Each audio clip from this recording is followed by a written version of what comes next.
What is this going to do for you and your family? What it's gonna do? Yes. Oh my God, y'all just saved our life. Aww.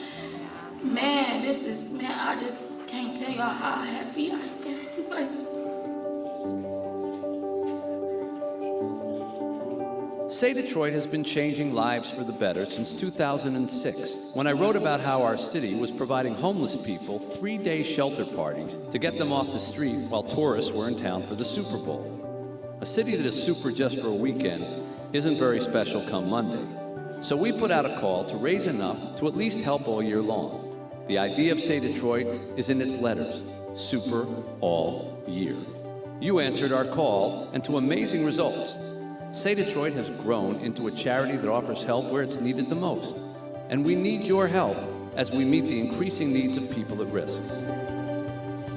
We thought it was all said and done with. There was nothing else we could do. We had almost given up. And then SAY Detroit came in our life. We're providing pathways to success for Detroiters in need. And we're doing it with a focus on solving learning, healthcare, and housing challenges. That's why our programs, like the SAY Detroit Family Health Clinic, are so important. Not only is it free to all patients, it now has a pharmacy on site. The clinic is also now hosting Wellness Wednesdays, monthly support groups for women, and providing one-on-one coaching and resources for mothers during their baby's first year. It's very important for us to think about how can we remove barriers to care so that people have real opportunities to be healthy. Their whole concern in this clinic is to take care of you when you come in that door. The SAY Detroit Play Center is about a lot more than play. It's really about learning. We partner with the city's top sports teams to turn an abandoned recreation center at Lipke Park into a first-rate after-school program where students have a safe place to study, play, and socialize. Every time I come here, it just feels like home. It brings me hope. The pandemic created a learning loss for many of our young people. We've helped them catch up, and we're partnering with local schools to keep kids in school. They work together to make kids learn here, so that's why I like coming here. I grew. It means a lot to me because if I didn't have it, I wouldn't be able to do half the stuff that I'm doing now. And we'll be offering more to neighbors on the east side of Detroit with a new annex. The Kelly and Matthew Stafford and Friends Education Center will provide job training and opportunities for young people and adults. A diverse community thrives when its members learn to respect each other. That's why our Better Together program launched in 2020. Human beings connecting with other human beings. We bring law enforcement officials in plain clothes together with the community, gang members, high school students, people with substance use disorders, and they would real meals together, sit down and break bread without any labels. Once you connect with each other as human beings, you can begin to identify that we're struggling with some of the same issues. We're struggling with some of the same trauma. We desire to be successful. We all desire to raise a family and have a good family life. A good family life requires clean, affordable housing and safe neighborhoods. Our Working Homes, Working Families program puts families without a decent place to live into refurbished homes that are previously donated or abandoned. After getting our home, their grades went up. The behavior became better. It adds a sense of security for them, not just me. I would say my home is home now. This is just some of the work that SAY Detroit does to improve the learning, healthcare, and housing challenges of our city's neediest people. Please help the efforts of SAY Detroit by donating or volunteering. Follow along as we share the experiences of your neighbors on their journeys to success all year long. Our story and theirs is only just beginning. Say something positive. Say something inspiring. SAY Detroit. And say something amazing.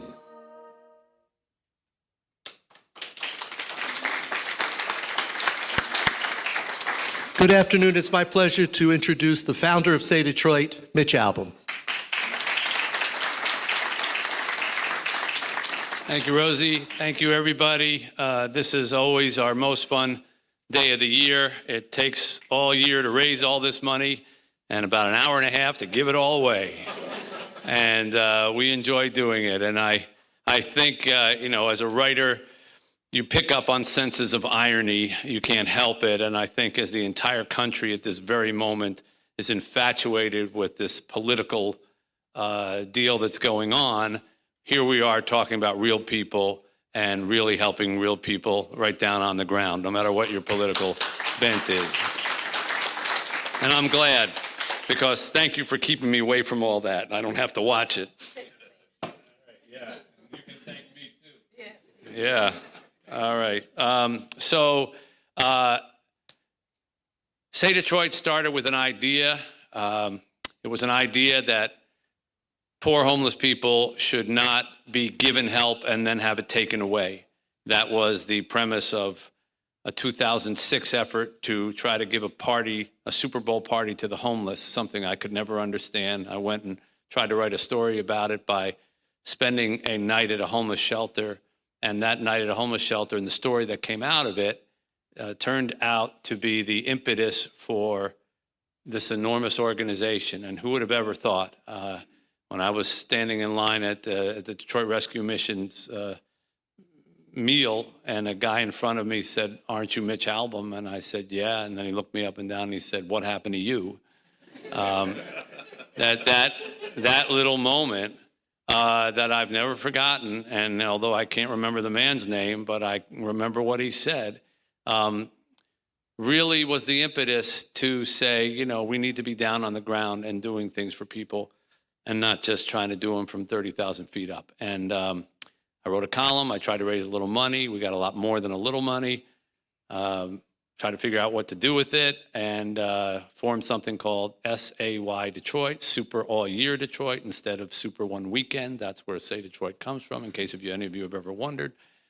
You think a writer would come up with something better than that. It's all I had at the time, but it's stuck. And in many ways, it's appropriate because, when people say Detroit, they think a lot of different things. We want them to say Detroit and be proud of it. We want them to say Detroit and say it is an amazing place. And all of you are here because you do amazing work. And I don't mean amazing in that throwaway sense of the word that every kid on the internet says it's amazing, it's amazing. I mean the gritty, hard labor, stay up late, make 1 million phone calls, do 1,000 emails, try to raise just another dollar to help somebody else kind of amazing. That's the kind of amazing that doesn't get saluted enough. And today is about trying to salute that. So we are going to jump right into it because there's about 10,000 organizations here that give away all this money to. So I want to start by going all the way back to the beginning, because SAY Detroit would now be, my math isn't very good, but 17 years? 17 years old. That's when we started it. And if it was not for this first guest that we're bringing up, it wouldn't exist. When I was looking for a homeless shelter to stay at, it was Dr. Chad Audi who took me in and said, "Listen, if you want to do this, we'll take care of you. Come on down here and we'll give you the whole experience. Whole bar of soap, a towel, you'll get a meal, you'll get a bed." And the thing is, for me, a bar of soap, a towel, a meal, and a bed were just props for a one night that I was going to spend in a shelter. But a bar of soap and a meal and a bed are everything to the clients that Dr. Audi has been serving for decades now here in Detroit, carrying on the great work of Detroit Rescue Mission Ministries. Genesis House 2 is going to be what we're going to be helping funding for here today. They provide transitional housing, case management, mental health services, employment services, meals and clothing, along with substance abuse treatment. But anything that DRMM is involved with really warrants funding and support. And on behalf of SAY Detroit, I want to present our first check of $25,000 to our dear friend, and without whom SAY Detroit would not exist, our co-founder, Chad Audi. Don't embarrass me. Good afternoon. Yeah, Mitch keeps saying if it wasn't for me, it wouldn't be existing. Matter of fact, if it wasn't for his vision, we wouldn't be here today. Mitch is a very humble guy. He just told me do not embarrass him, but I can't. I have to. Every year since 2006, we had the opportunity to meet and evaluate different organizations. I mean, when we first started and we decided to spend those money, we chose other organizations who do the same work, the Detroit Rescue Mission Ministries. And then Mitch was very, very clear that he wanted to support organization, not to pay for anything other than go directly to the things that impact the people directly. And those were the foundation of the SAY Detroit. And that speaks very high of Mitch Albom, who used all his talents, his pen, his brain, his time, even when he's very, very sick. And some of you do not know, and we used to carry his tubes to go to the bathroom. He still had sitting 16 and 17 hours, making sure he raised money for the people who are in need. So thank you, Mitch, for all what you do. And without you, we can't operate. So I'm supposed to be presenting another one for Parker Village, support citizen in Highland Park with fresh, locally grown food distribution by operating a small-scale farmers market. They also provide fresh vegetables on a weekly basis to the SAY Detroit Family Health Clinic. With 200 garden beds, Parker Village would like to add delivery services to seniors and aquaponics gardening, where fish provides nutrition to the plants, making the plants grow bigger and faster. Juan Shannon, founder of Parker Village, is here with us today. Is he here? Mr. Parker. And I'm going to present a check for $7,500.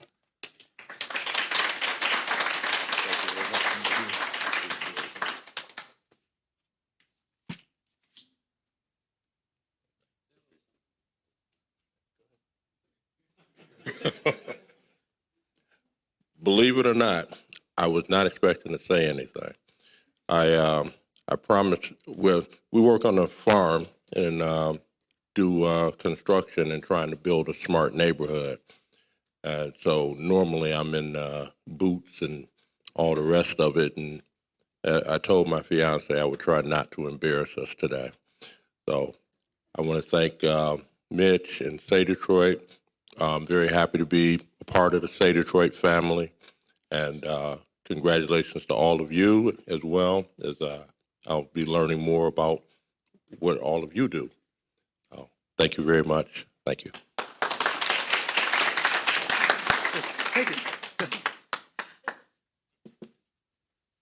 Yeah, please. The nicest part of these annual ceremonies is when, at least for me, I get to look out and see different people who have different charitable ideas talking to one another, and they didn't even know the other person existed, or they didn't know that there was a charity that helped people with farming in the city, or bees, the bee growing charities that we've helped, or various family functions or things. This is meant to be the reason we do it live is so that we get to bring people together to meet one another and see one another in that. So please don't leave with at least meeting one new person here and find out what they do, because you'll meet one, someone else will meet one, someone else will meet one. And I mean, look how many people are just in this room alone. And there are so many great-minded people in the city of Detroit who start big things and little things. I do this piece for Channel 4. I've been doing it for years, called Heart of Detroit. And it gives me the opportunity to meet all these people who just come up with an idea. Maybe they lost a child, so they started like dolls for kids who were in hospitals, or maybe they were hungry when they were growing up, so they started a farming collective in downtown Detroit or something like that. There are so many of them, and for whom even a $5,000 might be a make or break thing for the year. And we can help one another with resources and connections. So please try to do that with one another, because many of the categories like that I just described are amongst the people who are going to be getting checks right now. For example, Antoine Price is here. Again, he's the director of Mother Beatty's Kitchen. For those of you who never heard that story, it's always worth repeating, even for 30 seconds. His grandmother, Mother Beatty, as she was known in the neighborhood, was going down the street one day and along what was Rosa Parks, 12th Avenue, Rosa Parks Boulevard, and she heard God talk to her. So she says, and I'm not doubting her. And she heard God talk to her, and God said, you need to buy that building right over there. And she didn't know what the building was, and she didn't know what the story was, but she walked in and she said, God told me I have to buy this building. And the people were kind of so taken aback, and they said, well, okay, why? Or how much? She said, well, before I tell you how much, I got to tell you I don't have a job and I don't have any money, but I need to buy this building. And sure enough, eventually she bought that building and with loans from a bank, and she turned it into a soup kitchen, which is what God told her to do. And it has been operating now for many, many years, even after Mother Beatty's passing. I had the great privilege of knowing her in the last few years of her life, and she was a force. If she told you God talked to her, you believe God talked to her. And we have been helping ever since. And the program has grown now under Antoine's leadership there to the deal with the food insecurity in Highland Park. It serves up to an average of 160 meals each week and over 50 packaged meals, which can be picked up. It's also expanding services into the community. A youth agricultural program is now in the works. It teaches young people how to grow their own vegetables. They're also working on developing a much-needed mental health classes. We are so happy to continue to support Mother Beatty's vision and to keep God on our side. And that's why we want to give Antoine a check for $10,000. Antoine, come on up.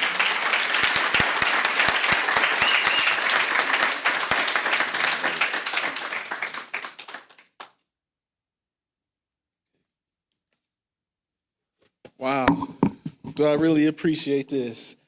I never seen an individual who would come to your place, look at your place, and right then and there say, you know what, I'm gonna support you, and pulled out his check and wrote us a check so that we could stay open. Me and my grandmother, we were sitting there and we were talking with Dr. Audie, and we was talking with Mitch, and Mitch just, he just had a thing for my grandmother. I know he's married, but it was something going on there. But we were about to close down in 2 weeks, and he came and he looked and he saw, and he had an interview with my grandmother, and she told him that she don't even like soup. She don't know why she opened the soup kitchen, but God spoke to her and told her it was time to help the needy. And we are still at that point where there's always somebody in need. And no matter what you do, no matter what part you take, it's always something that you can do. And I'm so happy to see how many parts that play in this, because you may not be able to serve the whole man, but if you're doing some part and somebody else is doing another part and somebody doing another part, as you bring that all together, then you're helping the whole man. So I thank you, Mitch. I really appreciate you. All these years we've been open for 54 years.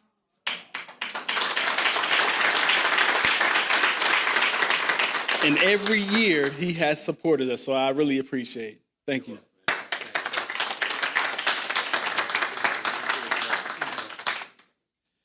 One day, Antoine's going to be the grandfather, and we're going to have somebody else. Rosie, there were two of these, so I want to make sure I'm on the right one, because there was a second one of this. Is this what we're up to now? Okay.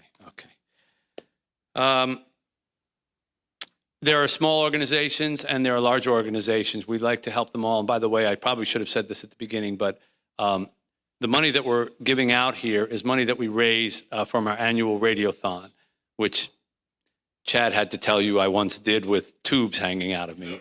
There goes another secret that I was trying to keep to my grave.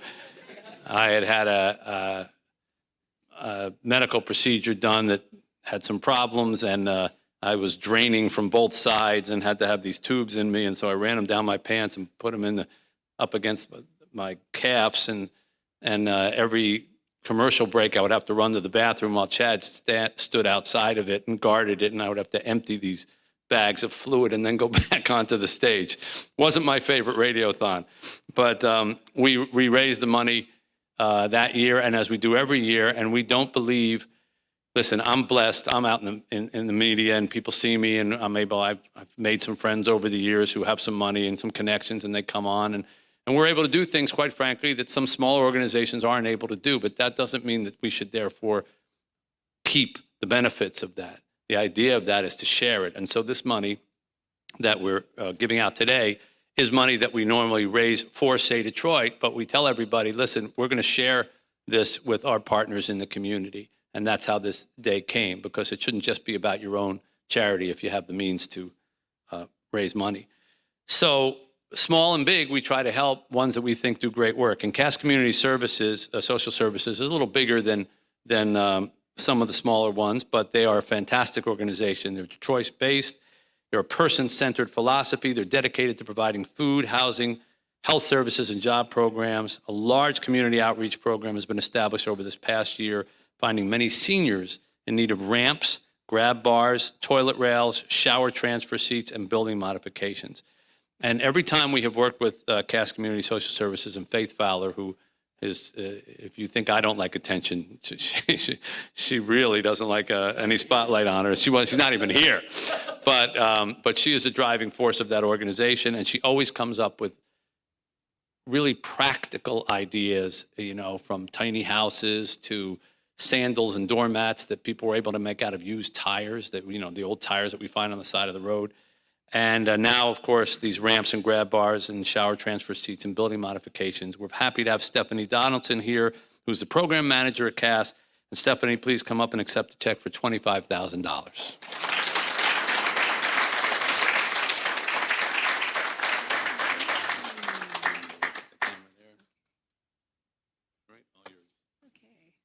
On behalf of Faith Fowler, who has 1,000 hats, which is why she's not here today.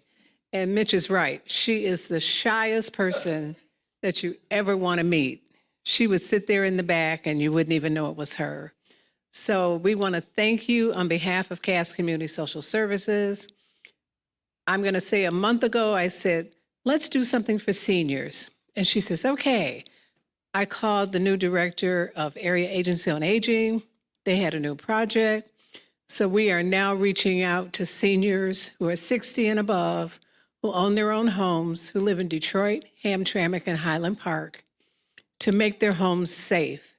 It is amazing how many seniors don't have a lamp on the side of their bed. So I want to thank you very much. We appreciate it, and God bless to all of you.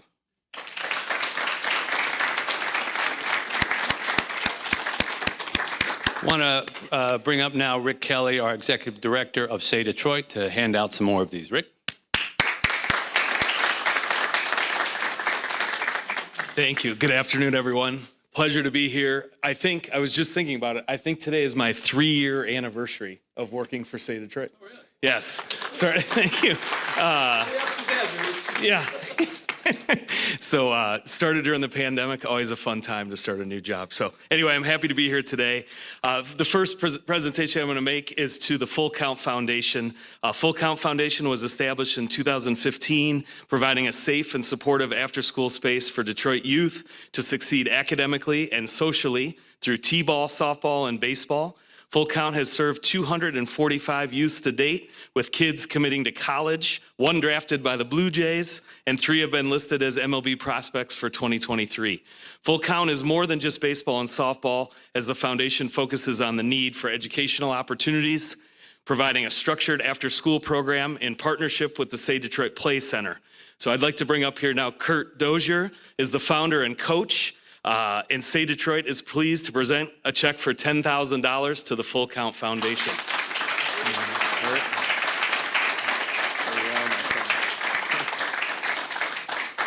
Say a few words. How everybody doing today? Good. All right. First off, I got to thank Mitch, Rosie, Rick, Eric, for all their support for the past 3 years I've been at the SAY Detroit Center working with them. Also want to give a shout out to someone who passed away, Coach G, who was the basketball coach and a bus driver at the SAY Detroit Play Center. And he was one of the people when I first got there, was just instrumental in getting me involved with the kids and just getting programming off the ground and just really was a person that helped me be motivated to keep going with what I was doing. Like I said, we work with over 100 kids annually. We try to get kids post-secondary opportunities with the common denominator being baseball. And just the goal is just helping more kids. So as my nonprofit continue to grow, I always gonna remember the SAY Detroit Play Center and what they helped me with and was able to provide me with. We did something special in 2020 and 2021 by taking kids out of town and giving them just college experiences and playing top-level baseball against some of the best players in the country that happen to be minority baseball players. So I could go on for days just talking about the different stuff we did, but I definitely want to thank you. Let's say being a Free Press kid, my dad worked with Mitch, so I'm very familiar with his work, and just being around just the work that they do, I know that is very helpful to everybody in the community. So thank y'all, appreciate it.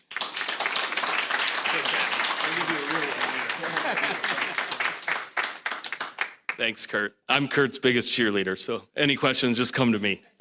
2 years ago, we renovated a field in Detroit called Mann's Field, which is a very historically significant baseball field, and Kurt is gonna have games out there this year. You already were out there this spring, so really awesome, good stuff. So my next presentation is to Urban Innovators. Urban Innovators aims to enhance scholars in the area of STEM, mental health, mentoring, and athletics.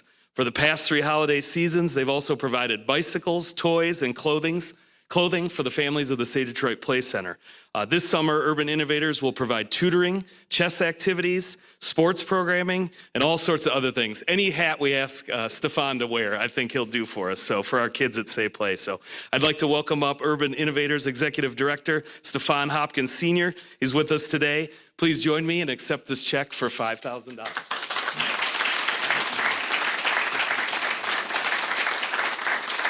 Say a few words, I'll hold this for you. So I was kind of nervous about speaking. Lady reached out to me. I was like, do I have to say any words? Because I was kind of nervous about it. But I'm truly humbled, and I'm a very spiritual man. So glory to God at this moment for me. I kind of prayed about it, manifest, to kind of stalk SAY Play, sat in the parking lot by myself. Ended up getting a call from Coach Reed. So when we talk about full circle, he kind of was my coach when I was younger. So he's a true inspiration to me. Right now, he's the executive director over there. And I'm just glad that I have the opportunity to inspire scholars and carry on the torch. So I'm grateful. God is good, and thank you all. Thank you all. Cheers, Stefan.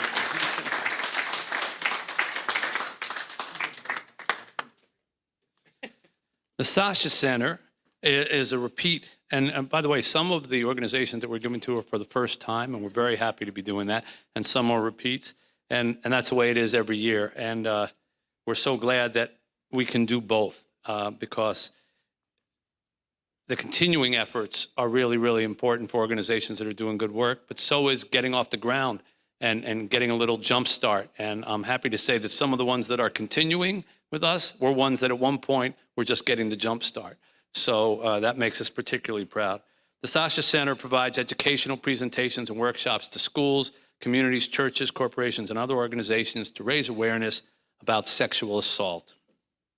If you're not familiar with them, you should be. The Sasha Center serves African-American females starting at 16 years of age and up within the Detroit area, providing encouragement to those needing to break the cycle of domestic violence.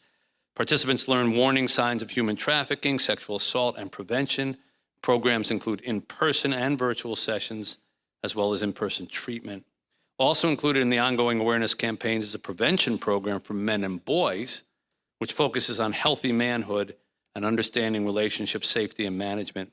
Kalima Johnson is the executive director of the Sasha Center, and we're happy to present a check to them again, this time for $15,000.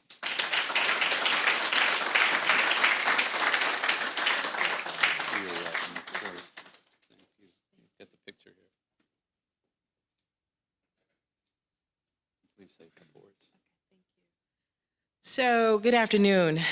I actually brought words up here because there's some specific things I really want to say.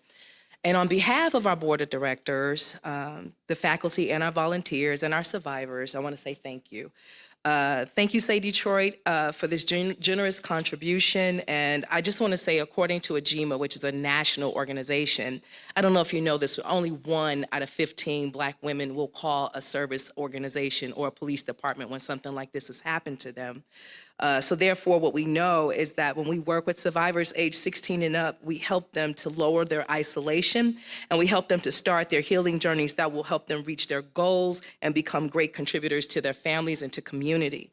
That's very important to us. But more specifically, what we know is when we help survivors on their healing journeys, that helps them to gain better skills and become better parents, which also impacts the children that we serve. At the Sasha Center, we know that when we help survivors, we also help their children specifically. This funding will allow us to continue to engage with the public about this traumatic personal issue. We are certainly happy to serve in this specific work where we create space for survivors and have the opportunities to heal. And Sasha Center has just recently become the lead consultant on relationship safety and management with the National Basketball Association. So we're really happy about being able to engage men in this conversation in that way. And Mitch, I cannot thank you enough. Just want to share a little bit of good news. This is some selfish good news. I'm actually earning my master's in English literature, and you inspired me to write and to read and to keep writing. And I just really want to say thank you for my personal growth, but also thank you for the growth of my nonprofit. We all are so appreciative of this, and this will help us continue our work. So thank you.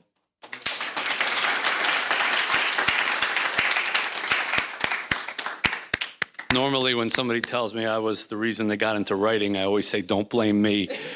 But in this case, I'm honored. Thank you. I think the best partners in life, whether they be your friends, your spouses, or your business people, are the ones who make you better and teach you something. And that has to be said for our next participant, Daryl Woods, who I believe God sent to us at just the right time. I don't know that I could do 5% of what Daryl does, because what Daryl does the most is forgive. Daryl was incarcerated for a very long time for something he didn't do. And when he got out just shy of his 50th birthday, instead of just being angry at the world and trying to make up for the fact that he lost basically his 20s, 30s, and 40s, he decided he was going to make something of himself and this world, and he was going to make other people better. He came into our lives when we came up with this idea for a program that this is how SAY Detroit works the best. I sit around, I come up with an idea, I tell it to Rosie, Rosie makes it happen. I don't know how it works, but it seems to work. And when all the George Floyd aftermath was going on, I said, you know, I once got invited to this thing in New York City where they didn't tell anybody who anybody was, but they cooked a meal together. And after the meal was over, and they had been talking for all that time, only then did they reveal who everybody was and what they did. And it was a far better way to kind of get to know people than start right from the beginning with a label. And I said to Rosie, what if we were to bring cops who weren't dressed as cops, and either criminals, former criminals, at-risk kids, gang members, former ex-cons, together and have them eat or prepare a meal without anybody knowing who anybody was? What if they could find out that they actually had more in common than they thought? And that's what we did. And we found Daryl and told him about this crazy idea. And Daryl took this idea from my head and Rosie's planning into actual action. And I wish I could had a video of the first time that this happened, because it's happened dozens and dozens of times since. But there is a moment where all these people have been preparing food next to one another, cooking on the grill, telling jokes, all, you know, give me the sauce, let me do that. You're good with the chicken, you're good with the ribs. And then they're kind of finished eating. And then Daryl says, well, let's kind of get up and see everybody go around and kind of say something. And he very intelligently picks who he's going to start with. And usually starts with the people who are at risk or former incarcerated people, or whatever. And they kind of say, well, I'm just kind of getting back on my feet, or I'm just doing this. And then he'll go to a person, male or female, and they'll say, so what do you do? And they'll say, I work for the city. Really, what do you do for the city? I'm a cop. And, you know, everyone gets up, starts to go. But Daryl will say, sit back down, or sit back down. And at that moment, you can only do it with somebody who has walked both sides. I can't do it. Rosie can't do it. None of us can do it. No, we don't have the credibility. But Daryl Woods has the credibility, and he gets everybody to sit back down, and hours pass, and conversation passes, and new bonds are formed, and phone numbers are exchanged. And young men who had no reason to think anything other than cops are out to get me now say, I have a police officer's cell phone number. I'm supposed to call him if I see anything bad happening. That is never going to show up in statistics. I don't know even how you qualify it, but it is the kind of stuff that changes people. And we are 100% blessed to have Daryl, the cared straight approach that he takes now in classrooms, which is the same concept, fosters conversations about kids making good choices.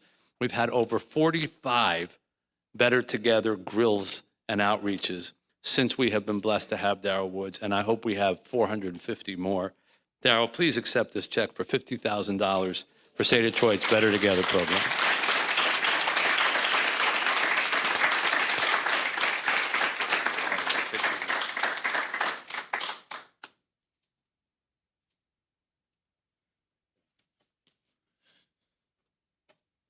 Well, Dr. King said that if I can help somebody else, I pass along. If I can cheer somebody with a word or song, if I can show somebody that they're traveling wrong, then my living will not be in vain. On this day in which Dr. King was assassinated, we have a champion in Mitch Albom in SAY Detroit who's carrying the baton of peace and justice and transformation and love in our society that we live in. I'm so honored to be connected to SAY Detroit. I consider Mitch as a brother as well as Rosie. They are people who are looking at the problem as problem solvers. And to go into, get into the crisis when America was on fire, it was burning, and said that instead of turning on each other, we're gonna turn to each other. And we're gonna bring some healing in our spaces. That's what Better Together has done in a powerful way.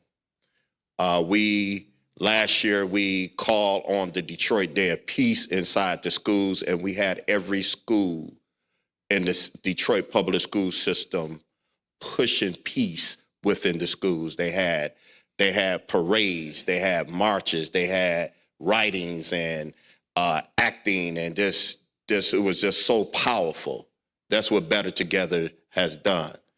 And to have a police officer and a defunder of the police come together on the west side of Detroit. And if I said the name of the defunder, you'd be like, wow, because it was miraculous. And we had Jack Aronson there, and went to this home and to grill a meal, and he had a sign on his lawn that said that another black woman just got lynched by the police, and he had this posture, if you would. But to bring him together with police officers and for them to work through this and talk and fellowship together and come out of there hugging each other is a miracle. That's what we need more in our society. So I thank you, Brother Mitch. I thank you, Brother Rosie. And I thank SAY Detroit for being the torchbearers of Dr. Martin Luther King in this time that we living in right now.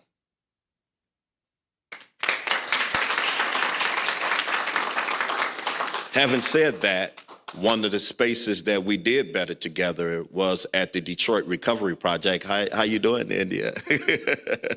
India was a Detroit police officer. Now she's working with SAY Detroit. She was in our Better Together initiative. And it's always a pleasure to see that. But the Detroit Recovery Project was founded by Andre Johnson, who's not here today because he's in California getting his PhD. But last year, the Detroit Recovery Project became the first community health worker apprenticeship site in the state of Michigan. Programs and services include cognitive behavior therapy, rapid HIV testing, hepatitis C, hepatitis vaccinations, family reintegration, alcohol, tobacco, and other drug prevention and employment training, GED classes, and outpatient treatment to thousands of Detroiters. This life-saving program has revolutionized the space of substance use disorders and taken away the stigma and those who are struggling with mental health. And I am so glad and honored that his wife is here to receive this award today. And her name is Kenil Johnson, the COO of the Detroit Recovery Project, and we want to present to her and to the Detroit Recovery Project in honor of the work that they're doing, $5,000.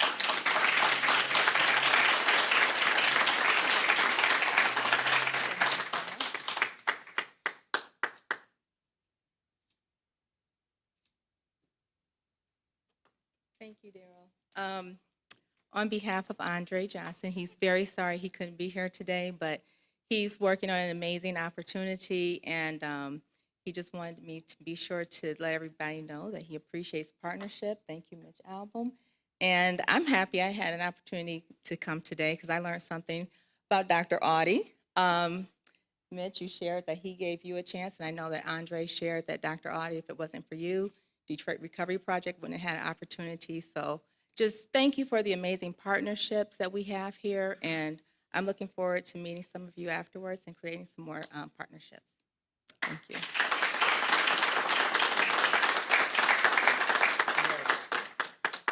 She's one of Rosie's favorite people. He's married too. You're right, and he's married too. He said, forget Andre, where Kenil at? And so Peace Players Detroit works with youth ages 8 to 18 with the goal of equipping them to be leaders in the community through basketball. The curriculum also includes conflict resolution components to help participants appropriately address peer challenges. Peace Players Detroit operates in the predominantly African-American communities of Cody Ridge and Brightmoor, as well as the primary Latino community in Southwest Detroit. With the goal of building networks and leaders, Peace Player Detroit is currently partnered with SAY Play Center under great leadership and our great friend Eric Reed. Peace Player Detroit Director Jasmine Cooper is with us today. And it is an honor to present a check to her for $5,000.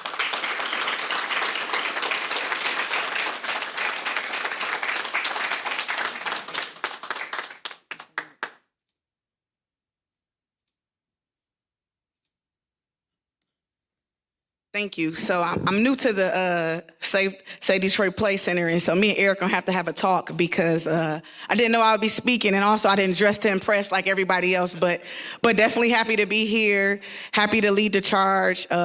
Peace Players is near and dear to my heart. I grew up playing sports, and what we're able to do through sports, through Peace Players, with the kids in the city of Detroit, and now on the east side of Detroit for the first time, is again near and dear to me. You did a great job prefacing what the organization does, but one of the things that I'm most proud about is the cross-community connections and the equitable opportunities. And last year, we were able to take 6 kids from Detroit to Israel to fellowship with our international sites. So again, I don't want to take up too much time. Me and Eric, in trouble. But thank you, and I'm so glad to be a part of this partnership and get to know more of you all. Thank you. Thank you. I need to congratulate you. Before I introduce our next person, I just want to say that, you know, the fact that we have this money to give away is tied to a lot of people who helped us on that day. But one organization that doesn't really get enough credit is the radio station. There are very, very, very, very, as in none, radio stations that would give you an entire day's worth of broadcast time and not ask for anything in return. 6 a.m.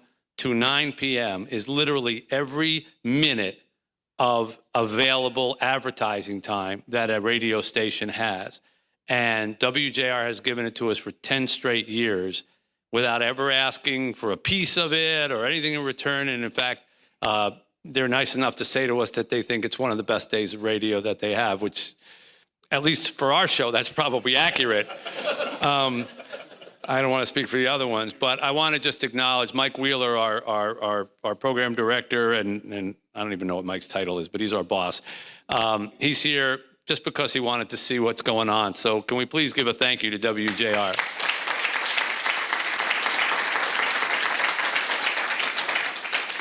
And then now a man who's probably more popular than Tom Cruise if you count how many times you've seen him at the movies, because Tom Cruise only had one movie this past year, but Paul Glantz is on every movie you go to see at Imagine before it comes on, telling you to silence your cell phones and sit back and relax and enjoy. And if I hear that kid talking about how many movies he watches one more time when he has a job, I'm going to apply for the job myself and work at Imagine. But Paul is a great friend to us and has supported many of our things. And he's an advisory board member for SAY Detroit, and I want to give him a chance to come up and introduce some people. Paul Glantz from Imagine Entertainment. Thank you, Mitch, and what a privilege it is to be with all of you today. And indeed, we'll start by asking you to kindly turn your mobile devices off.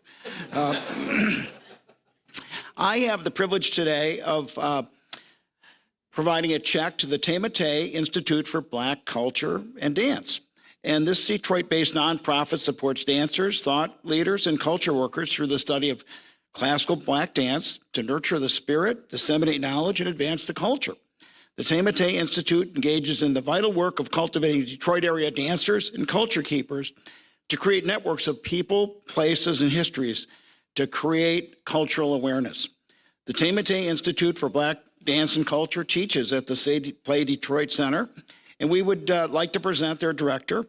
I tested it 6 times, and I'm still not going to get it right, but Agara Agali with a check for $2,500. Agara, please come on up.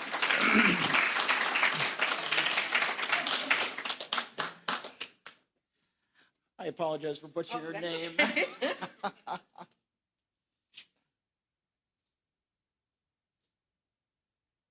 Congratulations. Oh, thank you so much. Real pleasure. So I did not have anything to say. So all of you guys that say, I thought I was just going to come and leave and get my little money and go about my business. So Ajara Agali is my name, and from that name, I am a first-generation immigrant. Tay Institute was born out of the desire, the want, to make the city a more culturally rich place, and we cannot do that unless we have diversity of culture. And so when I grew up, my dad had a nightclub on the west side of Detroit. And so I listened to music and had aunties and uncles from Trinidad, Jamaica, the Ivory Coast. And Tay is a name from the Wobe people from the Ivory Coast, and it means the most beautiful. And it is a dance and rhythm that speaks about cultivating land and cultivating people. And so that's what I want to do.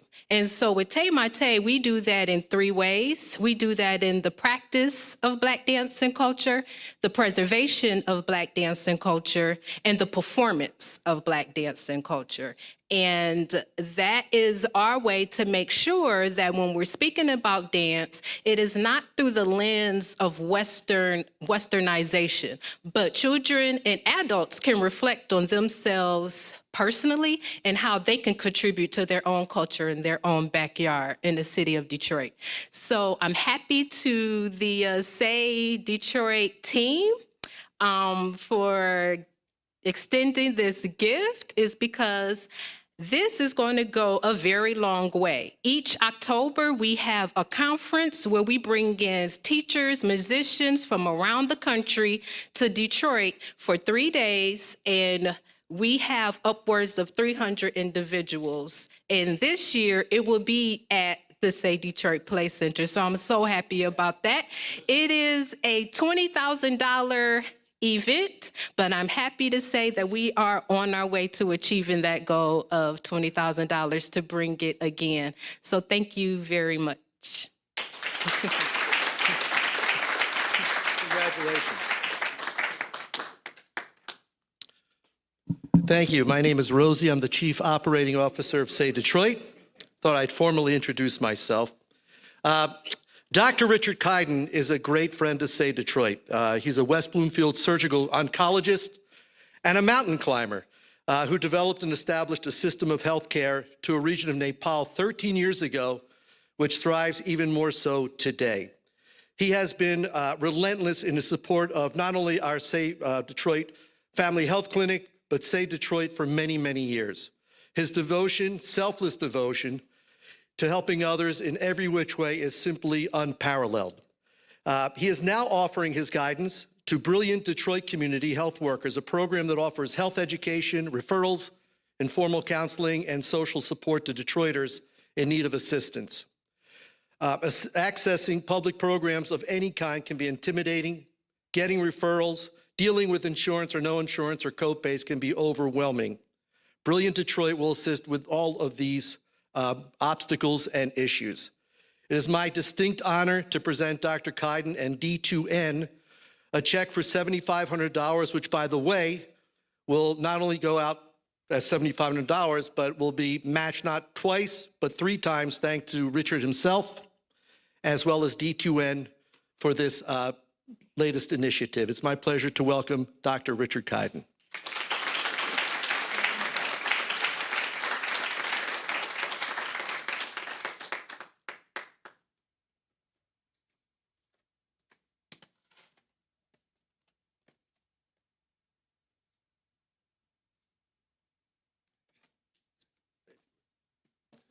Thank you, Rosie. Thank you, Mitch. I don't know who you were talking about, but sounds like a great guy. I don't recognize him. It's been a real joy since meeting Mitch and Rosie over all these years and all the great things we've done together. It's also really humbling to be here and meet and hear about everything that everyone's doing. It's just a joy. So congratulations to everybody.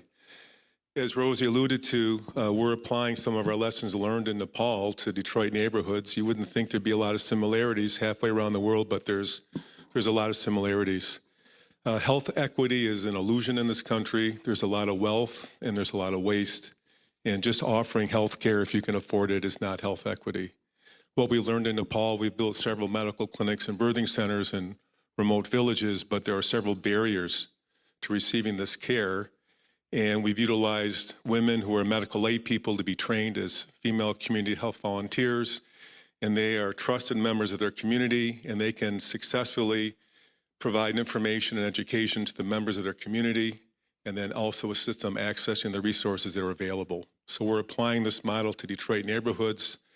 As Rosie mentioned, Brilliant Detroit has infrastructure in 14 sites and soon to be 24 sites in the next 2 years, where they have a home established in the neighborhood where they've been invited, and they've established a hub primarily focusing on belly to 8, as they call it, for young children, development, literacy, and also a lot of community support. We recognize that this is great infrastructure. We can enter a community or several communities where there's a trusting relationship, where there's sustainable infrastructure, and we can also train women, female community health volunteer equivalent, which are called community health workers in this country.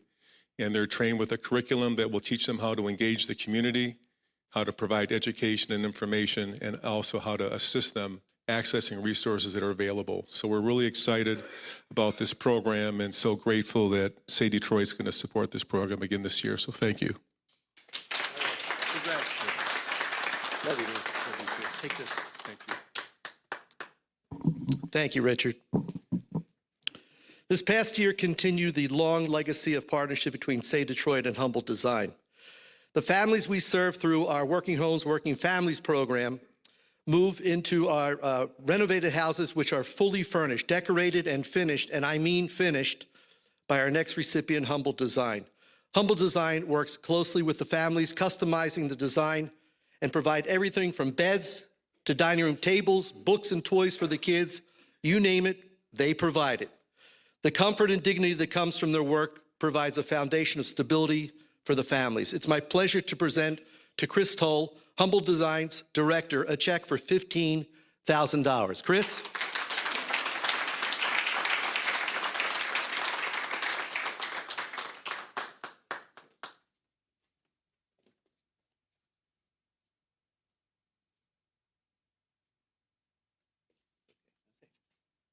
Hi, everyone. Thank you, Rosie. Thank you, Mitch, and the whole SAY Detroit team.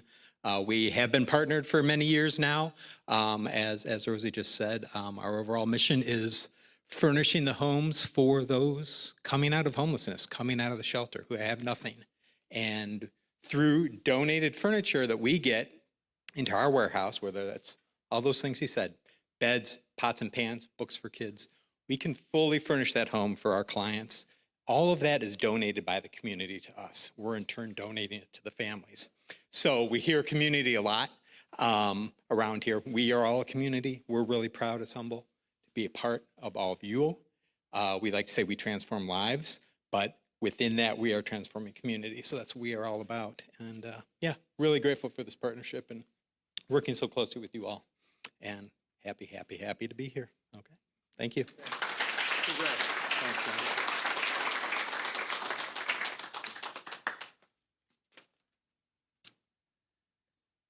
LACED, Latin Americans for Social Economic Development, is also a repeat recipient here, and proudly so. They've been serving the Hispanic community in Southwest Detroit since 1969. Many wonderful things have happened at LACED this past year, and there's more on the planning horizon. The citizenship class has been expanded to now include Saturdays. LACED welcomed 35 new citizens recently, and 2 young adults just got hired at their first jobs. Their youth enrichment program, which provides mental health wellness, is now a year-round program. And SAY Detroit's Working Homes, Working Families, with the help of Humble Design, completely rehabbed a home for a family in their community. This is how our various wings work together. We have one that rehabs homes. We have a partnership with Humble Design that decorates the homes. And we have organizations like LACED, which provide needy families with those homes. And we're happy of the way when it all comes together. It's like a band finally playing in tune. Mary Carmen Munoz is the director of LACED, who's with us today. Mary, please join me and accept a check for $15,000 to help continue your great work.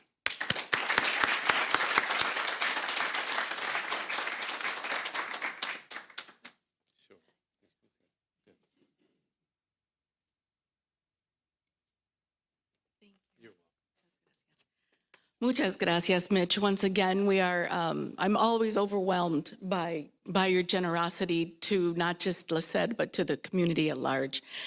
The work that SAY Detroit does, it just cannot be described, the impact that you have.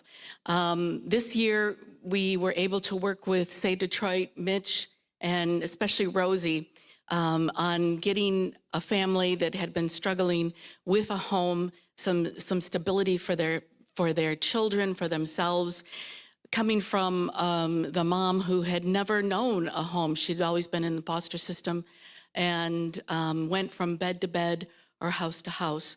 And it was so wonderful to see her disbelief in finally being able to call a place their home.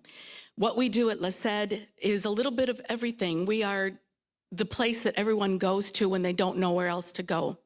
And I tell you that I've gotten to know Rosie very, very well over the past year. He's a very humble man. What can I do? What can I do? What can I do?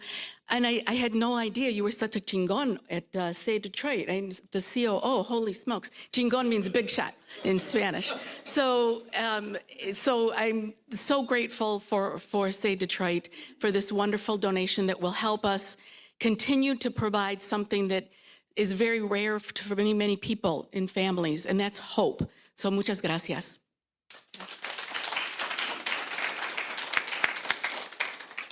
What's that word? Tigon? Chingon.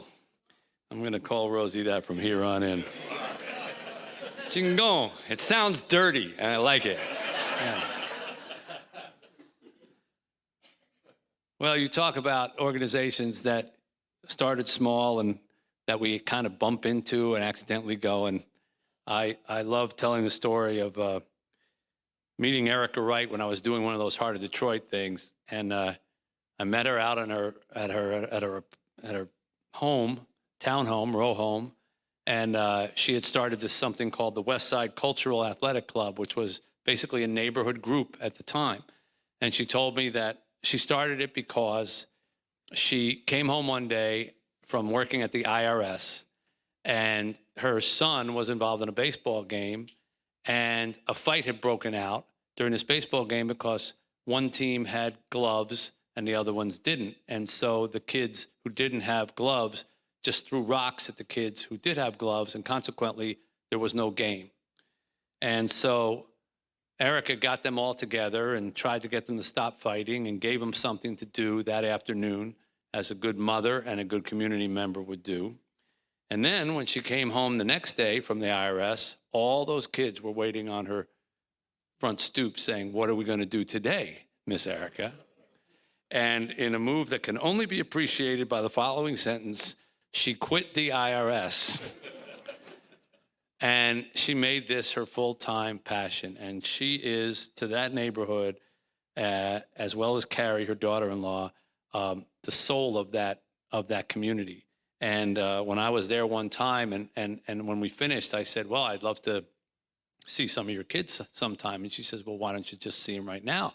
And I said, "What do you mean?" She says, "They're all in the kitchen."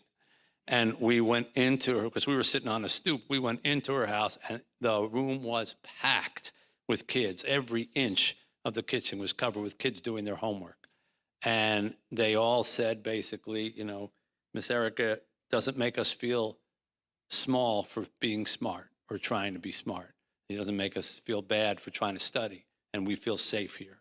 And again, that's the kind of work that gets done that never shows up in statistics. I don't know how you put that in a statistic. I don't know how you put that in a chart, but it makes a huge difference. And that's why we fund organizations like this. So with Carrie Wright, her daughter-in-law, and all volunteer staff, the program ensures children and youth from at-risk homes have a fun and safe place to learn and participate. This is her 47th year providing free activities for children, teens, senior citizens. Everyone looks forward to their annual community reunion picnic. Erica and Carrie, that's why, on behalf of SAY Detroit, please come up and accept this check for $12,000.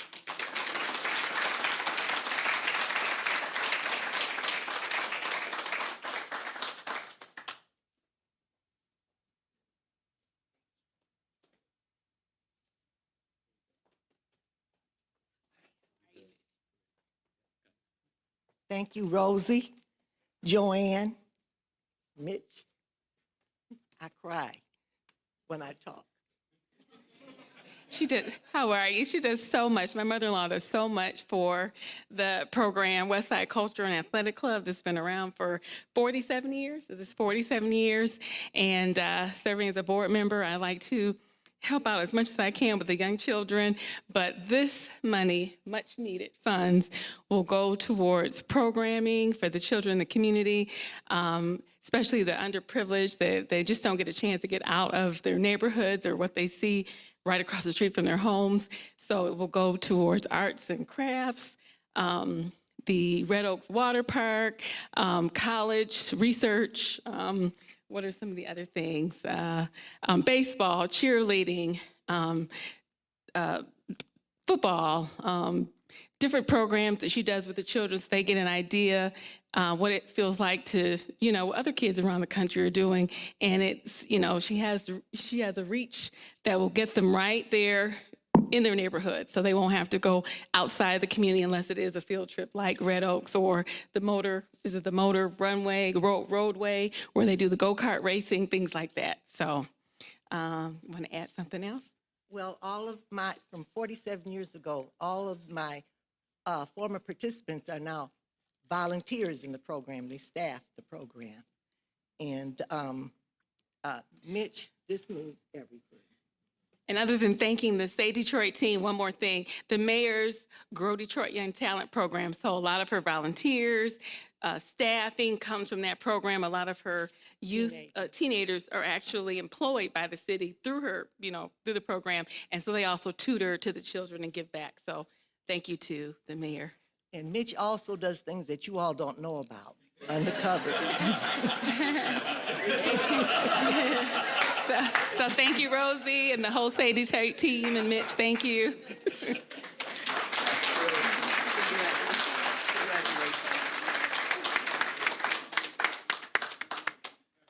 I swear this is the most dangerous press conference I do all year. I want to bring up Herb Hayden, our operations director over at the SAY Play Center. We're very, very blessed to have Herb steering us there. And he joined us a few years ago, and that program started to turn around. And when Eric Reed came along, it started zooming. And so, Herb, please come up and present a couple of really interesting groups. Herb Hayden.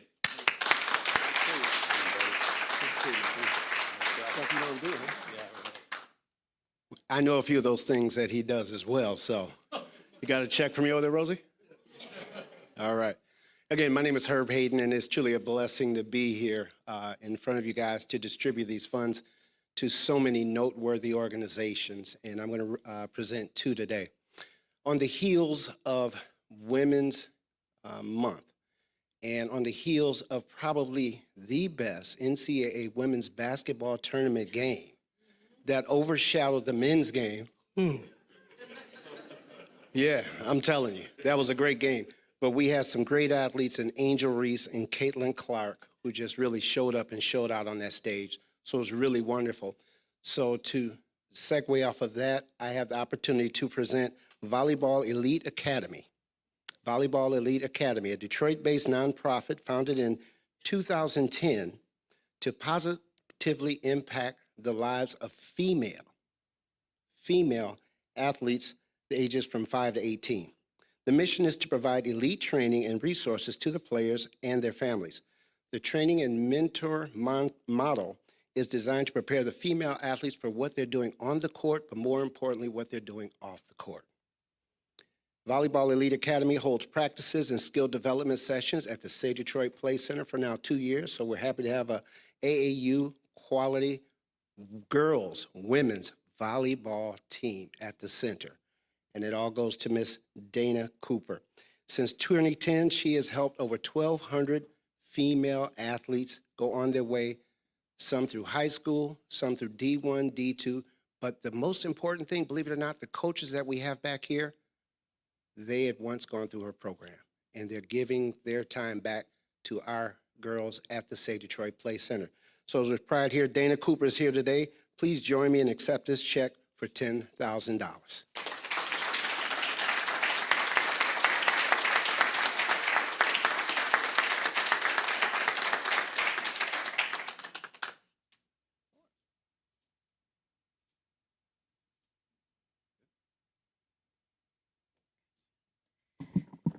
Thank you, Herb. Thank you, SAY Detroit. I feel nervous as I am, Eric and Herb, unprepared a little bit.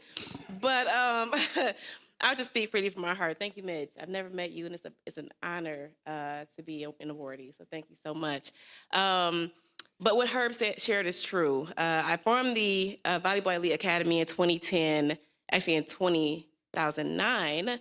So I love to say I birthed 2 babies in 1 year. So my daughter, who's here, who I was born that year as well, was a huge testament to my why. So why now, why then, why girls? And it's a great day. It's a great place to be, being a female student athlete and being a former one myself and being able to give back. So our partnership with SAY Detroit has done exactly that. It's allowed us to expand our reach, where we were mostly on the west side of Detroit. Now we have a very prominent and strong existence on the east side of Detroit, and this allows us to continue that. So for that, thank you all. Thank you, Eric. And for those who are believing in young student athletes and to young student athletes like my daughter, keep shining. Thank you all.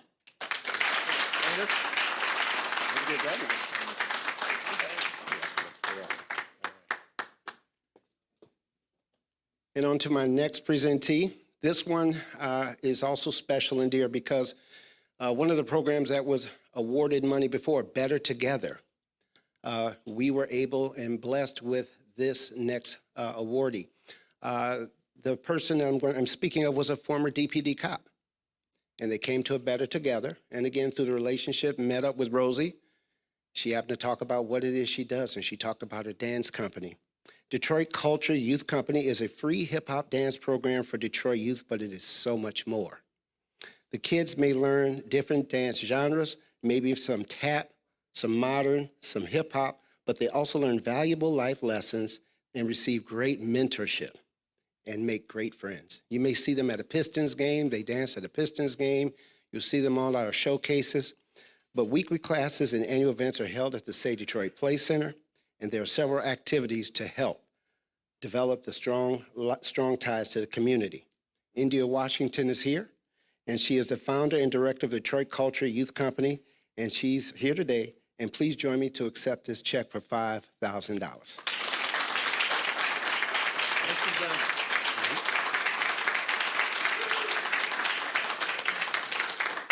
She is going to waddle up here a little bit because she is with, so take your time. No, I know. Please don't.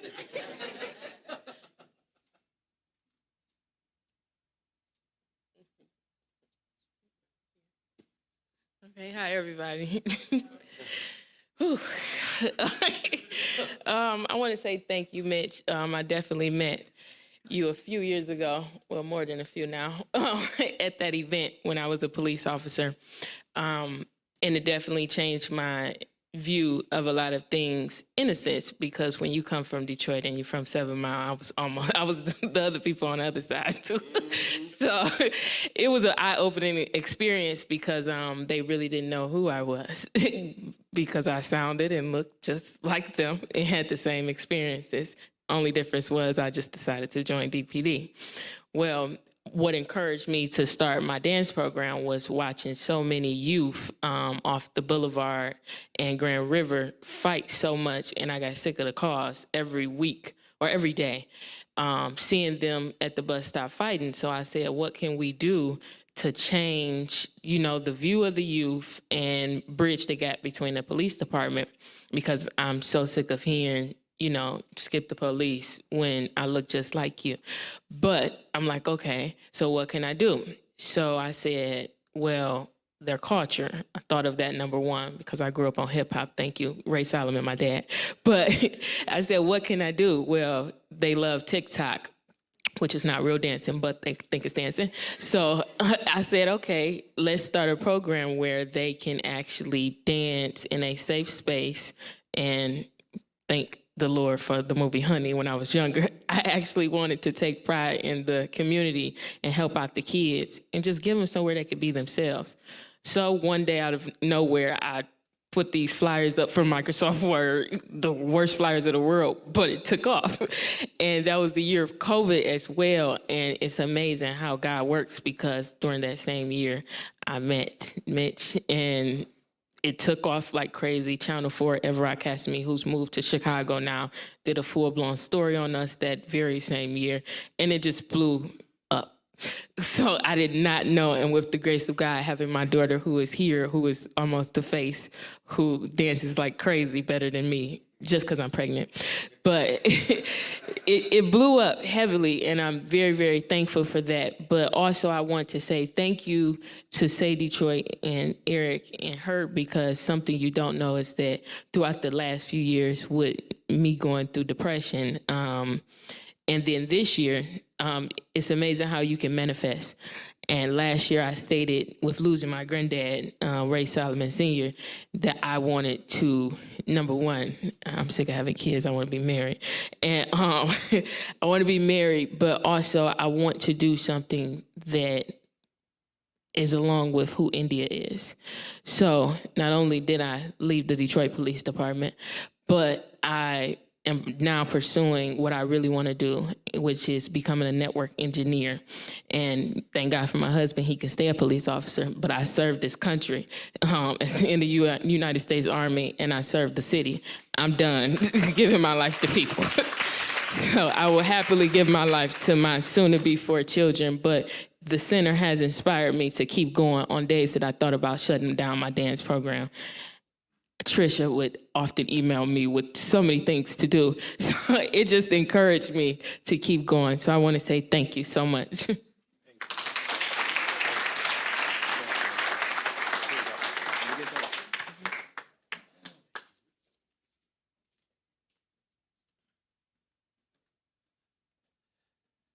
I have the great pleasure now to introduce Ashley Plamp, who's a board member of the Zatkoff Family Legacy Fund. We are grateful to them for supporting us in a number of ways, including through their volunteer efforts. And I'd like to thank Ashley personally for helping our SAY Clinic organize its very first-year baby shower last month, which was a huge success for more than 24 new moms and mothers-to-be who never have a baby shower, and they got one, and they got a big-time one. Ashley, please come up and make this presentation.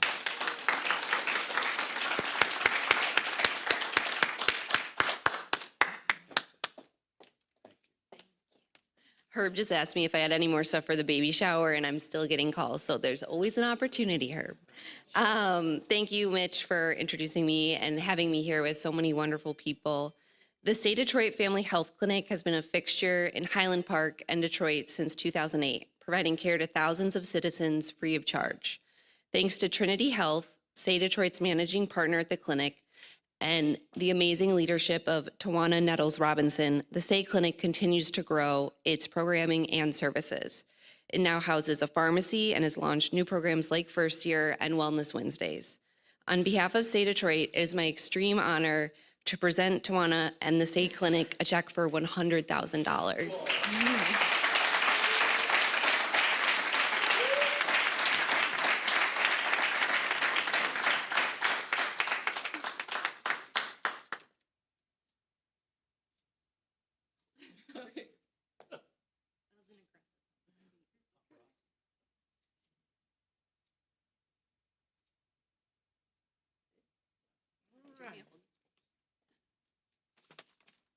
Thank you, thank you, thank you. Now, this is a room you want to be in, right? This is what happens when the rubber meets the road and things actually get done.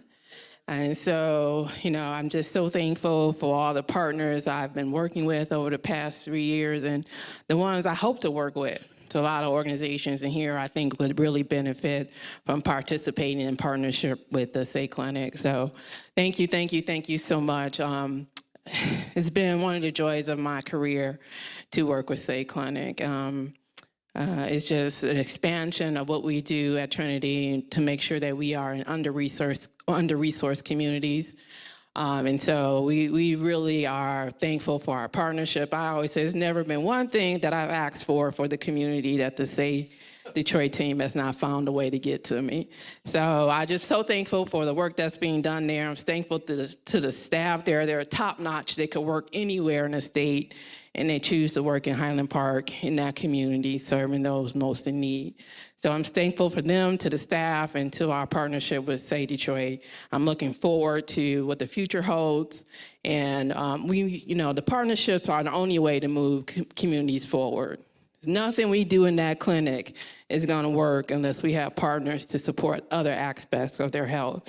If they're worried about housing, that medication that we gave them and that patient visit that we supported them with is not going to matter.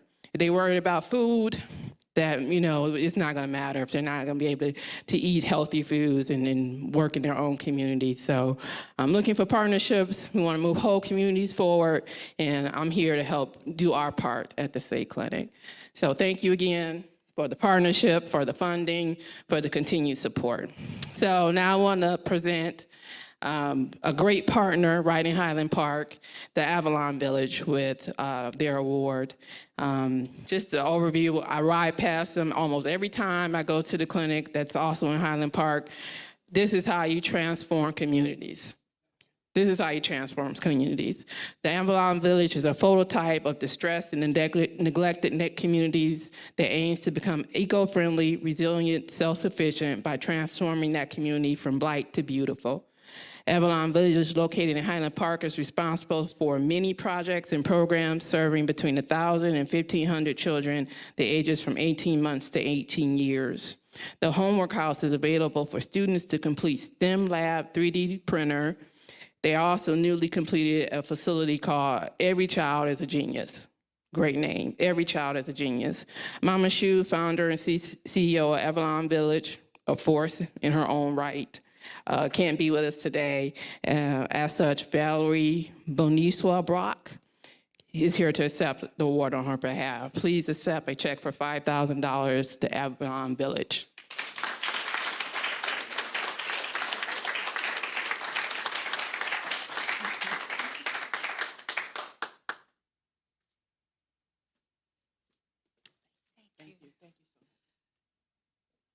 Well, it is an honor to be here. I am Valerie Boniswa Brock and the founder of Every Child is a Genius, and I partner with Mama Shu, who's unable to be with us this afternoon because she's doing Mama Shu. She is involved in a conference on the West Coast talking about saving children, and that's what we're about. And I would like to introduce our Director of Operations, and he'll talk a little bit more to you. Thank you. Hello. Mama Shu just texted me and wanted me to tell you thank you. And thank you for your continued support and what you do. And also to you as well. I'm always with her. I'm her husband and security and director of operations. So I'm always with her. And she's like, you know, make sure you tell Mitch that for me.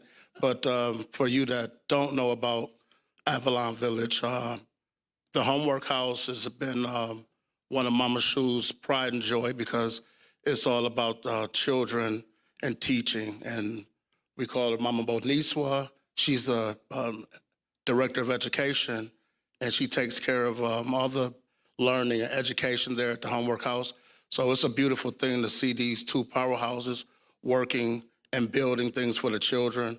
And whatever they ask me to do, I'm just there to help facilitate it. And as you know, we have a STEM lab as well, and we have a lot of programming that's coming out real soon with under Mama Boniswa's direction, yes. And so, yes, thank you so much for the support, and we're going to continue to work hard along with Mama Shu to make that happen. Thank you, SAY Detroit.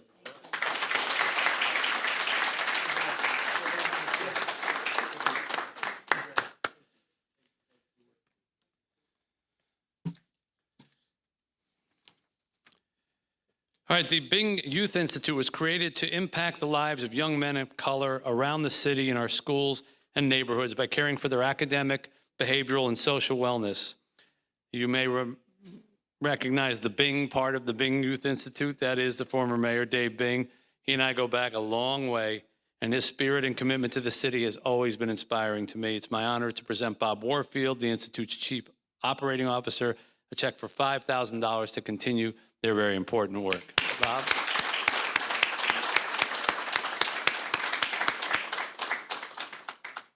Bob, good to see you. Nice to see you. Thank you.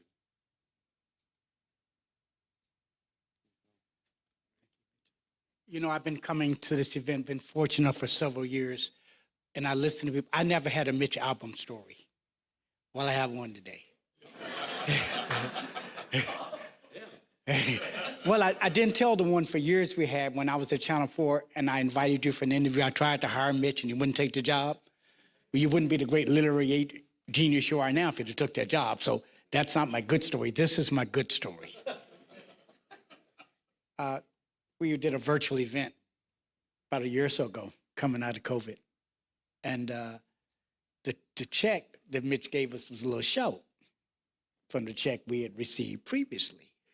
So we're on virtual, and I've known not to have a filter sometime. So as we were closing, I said, well, Mitch, we're a little short.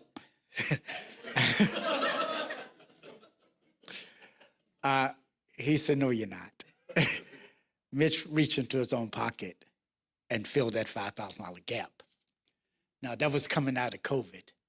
And that was a time when we were making the transition, trying to deal with our young men. We've mentored now, we've matched over 300 young African-American boys with 300 African-American mentors. We've been doing this since 2014. We've had 6 graduation classes, 100% graduation in all 6 classes, 76% of our boys attend college. So we've had some success. But we hit this turn. And so we had to make a pivot during COVID. And so I took that extra 5 that Mitch gave me, and we started a workforce development program where we're training young men. Those young men in our program decided not to take the college path. We're training them in painting, drywall, landscaping, basic electrical. Just recently, after 14 months of hard work, we signed a contract with the city of Detroit. My young men now are involved in renovating over 100,000 houses in the city of Detroit. Just got our first packet of 25 houses, and my story ends with this. Mitch, I took that 5 you gave me. We started last week. The boys are in the field. They're now wearing high-top rubber boots, rubber gloves, face masks, gargles, pants, all of the equipment you need to do that kind of work. And today, I thank you with my special story of Mitch Albom.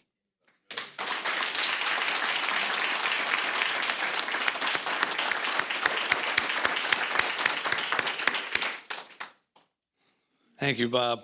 I'm almost scared to introduce anybody else. That's where we are. So I always say that I started, and it's important to recognize in case this is a story for anybody else here, I was not always so charitably oriented.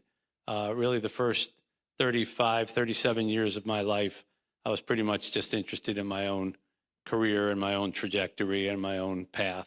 I was lucky enough to spend some time at age 37 with an old college professor of mine named Maurice Schwartz, who was dying from Lou Gehrig's disease. And I went to visit him every Tuesday. And I watched a man who was dying be eminently happier and more content with his life than I was at 37 and perfectly healthy.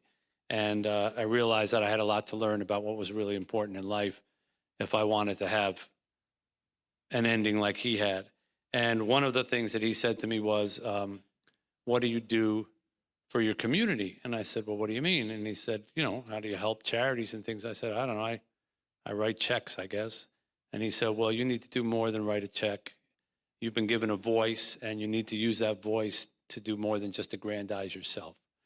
And that year, 1995, I formed my first actual charitable entity of my own, which was called the Dream Fund, over at the College for Creative Studies, because I had been a musician when I was younger and had wanted to study but didn't have anybody. There weren't any scholarships or anything like that. And I thought, well, if there's anybody in the city of Detroit who wants to be an artist, maybe I can help them if they don't have the means. That was 1995. Here we are in 2023. I can't even add how many years that is, but it sounds like a lot. And we are still doing something called the Detroit Dream Scholars at the College for Creative Studies. It has now grown into a scholarship program that we did start in 2011, full-time scholarship program benefiting over 20 students whose passion may be advertising, communication design, fashion design, photography, interior design, illustration, maybe transportation design. But there's never been a more important time to support deserving art and design students from Detroit who may not have the financial means to attend college. If you have seen what college costs these days, if any of you have college costs, I have 60 kids that I bring up in Haiti at an orphanage, and now 13 of them are in college here in America. I really know what college costs. It is insane. And so anything we can do to try to defray that, we do. And so I'd like to invite the president of the College for Creative Studies, Don Tusky, up to accept our donation of $45,000 for this year's scholars and to say a few words.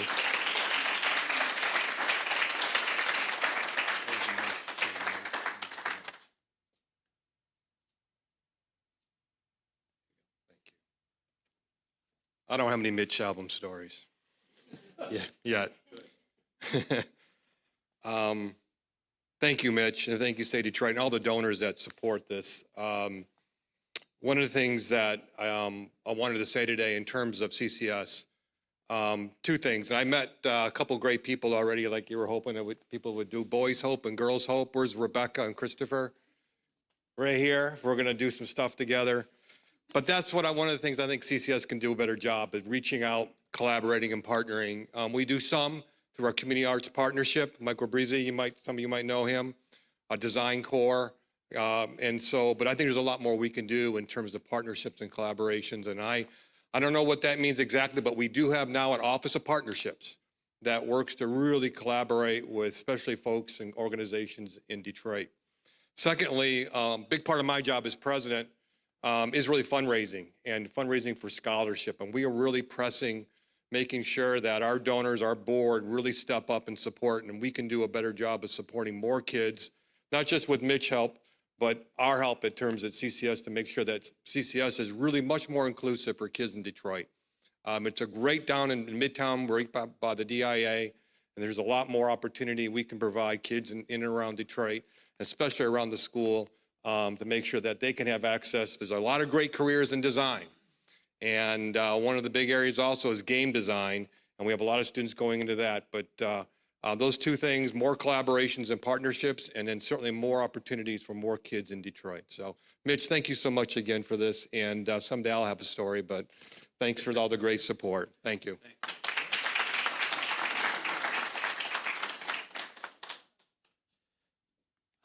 By the way, this is a beautiful space to do a thing like this. Those of you who have been coming for multiple years might recall when we were doing it on the 7th floor of the Fisher Building, crammed into this little room that was makeshift or whatever. This is quite an improvement. I want to thank everybody here at Startup Nation, including Jeff Sloan, Gary Cohen, Kristen Kajawa, and Mark Pastoria. Please give them a nice appreciation. We are heading down the home stretch here, I promise you. I became involved with COTS and Bright Beginnings in 2006 when we created SAY Detroit.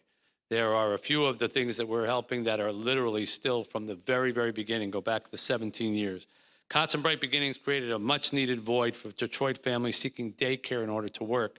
We prided ourselves on starting practical, hey, Bob, since you're going to go, I was going to catch you before you went, but I wanted to tell you, since you shamed me privately, I'm going to shame you publicly.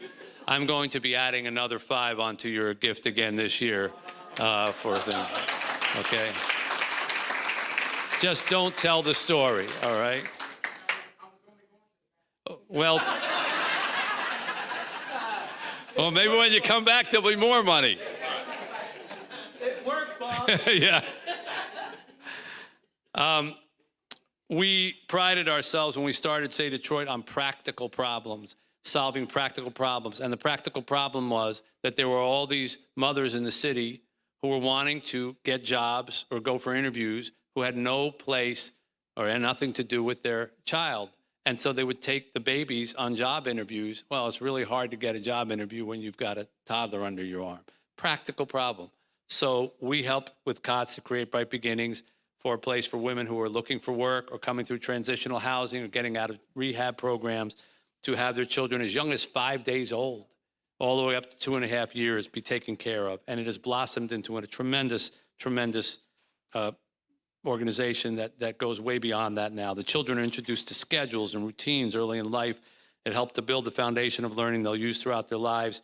SAY Detroit's funds are used to provide staff training as well as purchase the much needed supplies and equipment for the nursery and classrooms. I promise you, if you ever have a spare hour and your day is like going bananas and you just say, where could I go for peace and quiet? Go to Bright Beginnings and just sit in there with the little cribs rocking back and forth and that little like xylophone music playing, you know, ding, ding, ding, ding, ding. It is the calmest thing. It's therapy. It's just what life should be for early infants.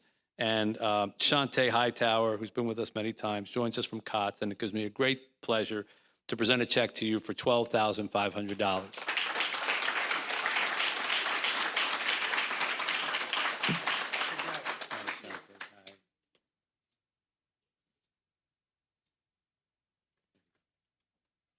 Good afternoon, everyone.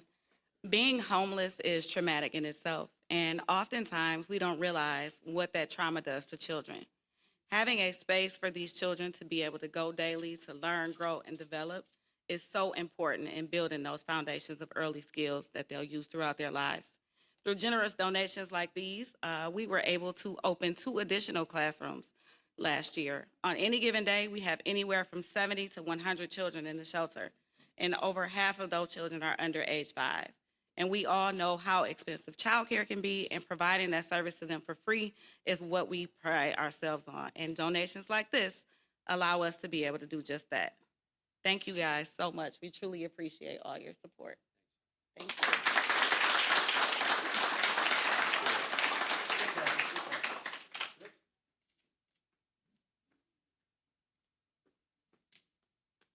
All right, back again. Well, I'm very lucky again. I get to talk about one of the main, I don't want to call it, what do we call it, Rosie? The jewel in our crown, really, but the SAY Detroit Play Center, just a special place for children at Lipke Park. It's a premier learning center for young people ages 8 to 18, improve their academics as well as their social and emotional well-being. Students in the after-school program commit to their studies and enjoy first-rate academic, athletic, and arts programs in partnership with Detroit's major sports teams. We have well over 100 students enrolled daily during the school year, another over 300 really enrolled in the program, and a robust summer camp and summer programming that goes on. For those of you who haven't been to SAY Play lately, we are happy to say we finally broke ground. Yes.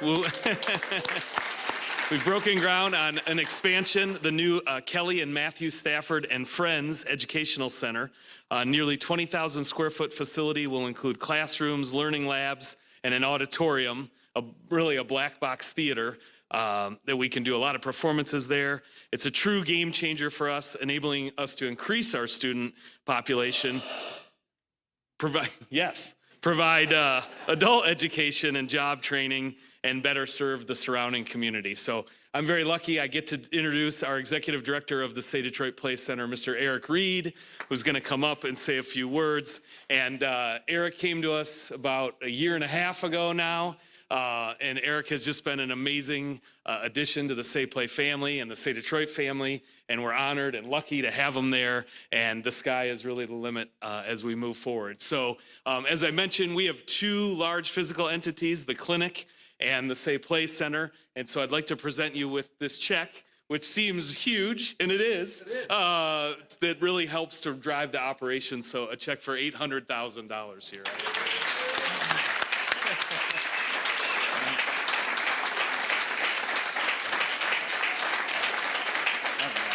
Please. Wow.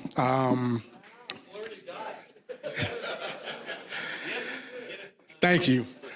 Thank you, Mitch. Thank you, Rosie. Thank you, Rick, and the leadership team for SAY Detroit for this grant. I've been here, as Rick mentioned, for a year and a half, and it's by far been the best job that I've had in the 35 years that I've been working. I've dedicated my life to human services, working in juvenile justice, diversion for Wayne County, and doing this work really aligns with what my passions are, providing services to keep young people safe, support families, and reduce the number of kids, particularly kids of color in the Detroit area, from entering the juvenile justice system. And so I thank you all for this gift. It's been an incredible year and a half. We're so excited about the annex that now is moving forward. We pull up every day, energized that in 10 months, we're gonna have expanded space to service more kids, service more families, bring in more partners, and continue to support the mission that Mitch put together back in 2006. And so I also want to thank our staff, particularly Herb Hayden, who's our Director of Operations and Sports. We've got a tremendous staff. They come eager every day to support young people, and it makes my job tremendously easy. Before I move on, I do want to Also thank our partners, and I'm proud that we've got a number of our community partners here today. They come and they get it done, and our kids love being there. When we have snow days, kids call our center to ask, are we gonna be open so they can come to the center? But just a few highlights from the center itself. This year, we've got kids from over 50 schools that are enrolled at the SAY Detroit Play Center. Rick mentioned that we've got averaging about 100 kids a day. We've had as many as 120 kids in the center on some days. And when you get to 100 kids, it's busy. Right, we've had over 300 students that have registered actually during this current school year. And we're just excited about continuing to be able to afford and expand our opportunities for young people. A few programs that I'm most proud of, and we do a lot of work. Notes for Notes. Lolly Tolbert is here somewhere in the building. Notes for Notes is an awesome partner. Our Check and Connect program, which is an evidence-based school connectedness and dropout prevention initiative that we put in place in the past year. And so we've got a dozen of our staff that are trained in an evidence-based model where we're actually now going into schools once a week to check on our kids' attendance, their behaviors, their academic performance, to be better prepared to serve and support them in the after-school space. Our STEM drone program, Daryl Bingham, is doing amazing work with kids in the area of STEM. And one of the things that he's developing as we speak is collaborations to support youth on the college level through name, image, and likeness. And so that's something that's being developed. This past year, we had over 100 kids a day in our summer day camp, and we're already planning, and that's going to be even larger this year. Social justice. The gentleman mentioned Boys Hope, Girls Hope. They've been a tremendous partner with us in the last year, and we coordinate with them to bring about 20 high school students every Tuesday and Thursday to our center to engage in social justice work, meaningful work on how they can be agents of change in their communities. And then a lot of the wellness stuff that we're doing, not only with our students, where we're expanding supportive services, but also for our staff. Every Friday, we do yoga at the center. And our staff look forward to that because I'm huge on self-care for the people that work for us. So again, I want to say thank you, Mitch. Thank you, Rosie. Thank you, Rick. And thank you to our community partners for all the work and the sacrifices that you've made over the last year. Thank you.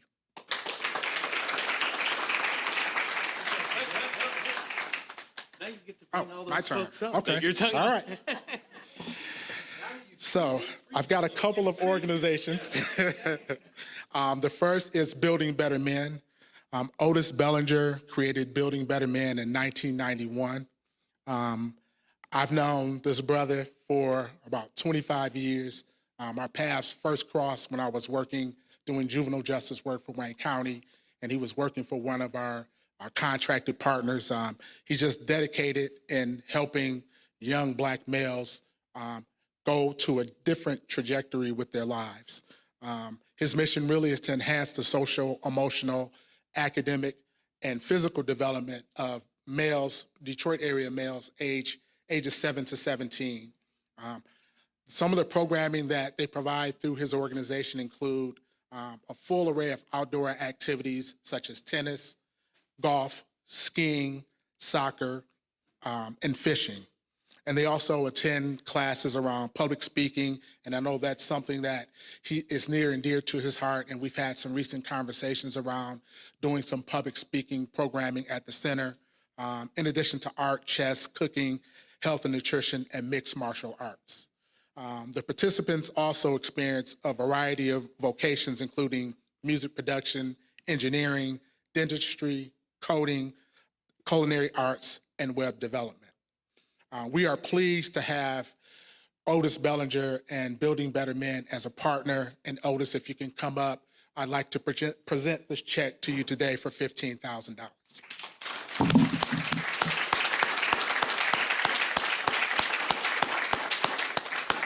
And he's also one of the sharpest dressers in the city.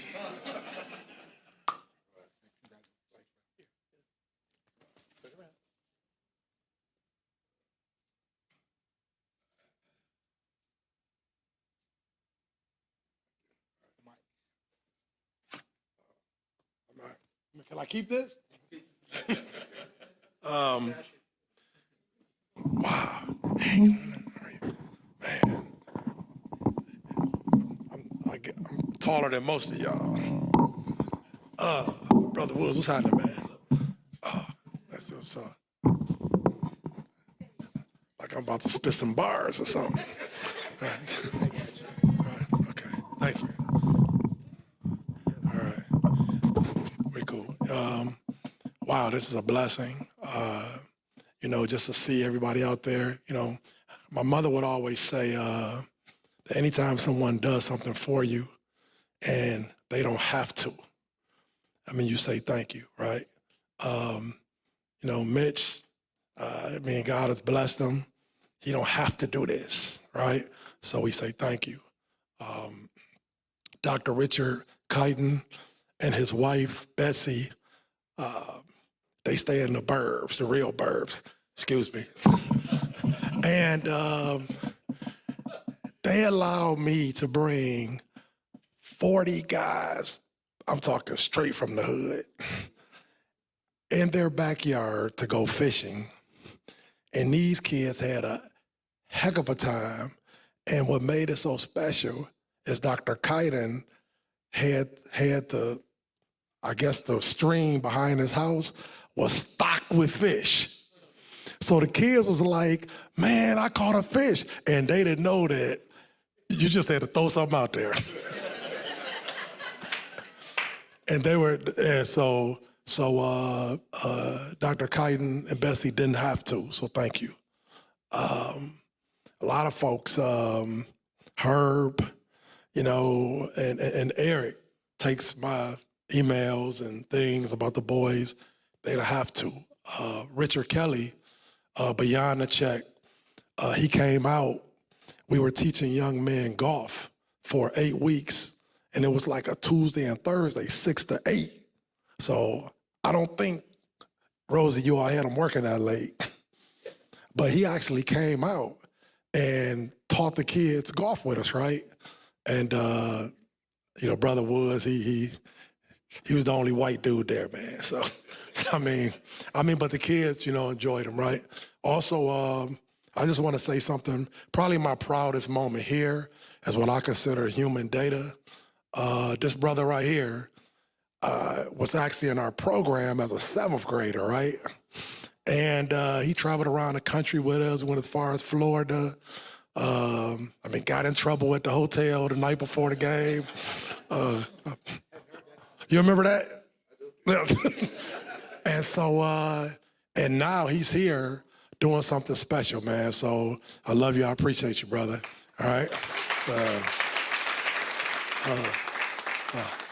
Thank you. And if anybody want to collaborate, and that's what this thing is about, please feel free. Some information in the back. And also, India, I could dance too. Thank you.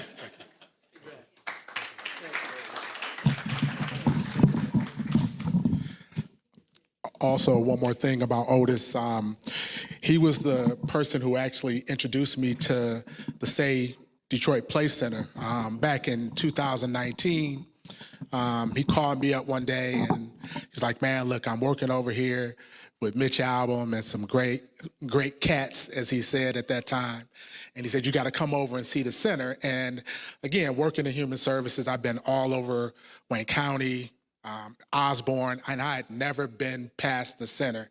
And when I pulled up, I was blown away first with the football field, but then to go inside, and the first person that I met was Herb at the front desk. And just, you know, to fast forward, and I started telling everybody about the center, to have the opportunity in 2021 to become the executive director has been a true blessing.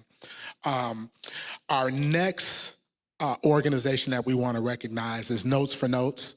And I mentioned Lolly a few minutes ago. Notes for Notes has been a partner and has operated at the SAY Detroit Play Center really since the center opened in 2015. Notes for Notes and its awesome recording studio. And if you haven't been over to see the center, we talk about the center being a jewel. the studio is just amazing. But it provides our students with outlets to express themselves, to learn, and to create through music. Emerging singers, musicians, rappers, producers, poets, podcasters, music engineers are all given the unique opportunity to develop their craft at the studio. Lolly Mariah Tolbert, the Notes for Notes producer, and I don't see Charity here today, but if you can come up, we'd like to present you with a check for $10,000.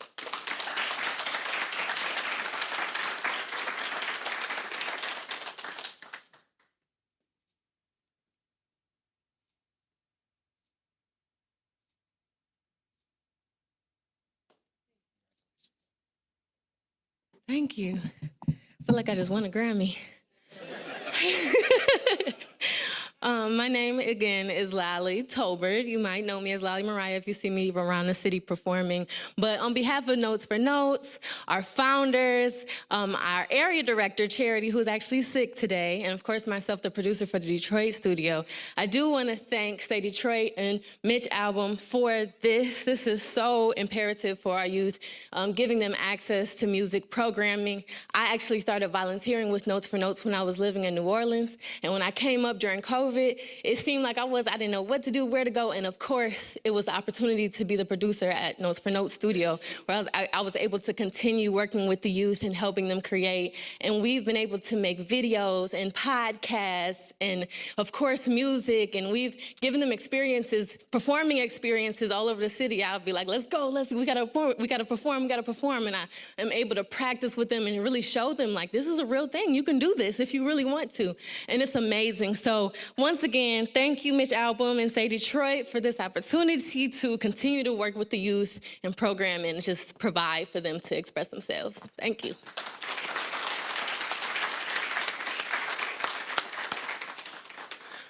And Lolly is extremely talented, and she's leading an extremely talented group of students that we have at the center.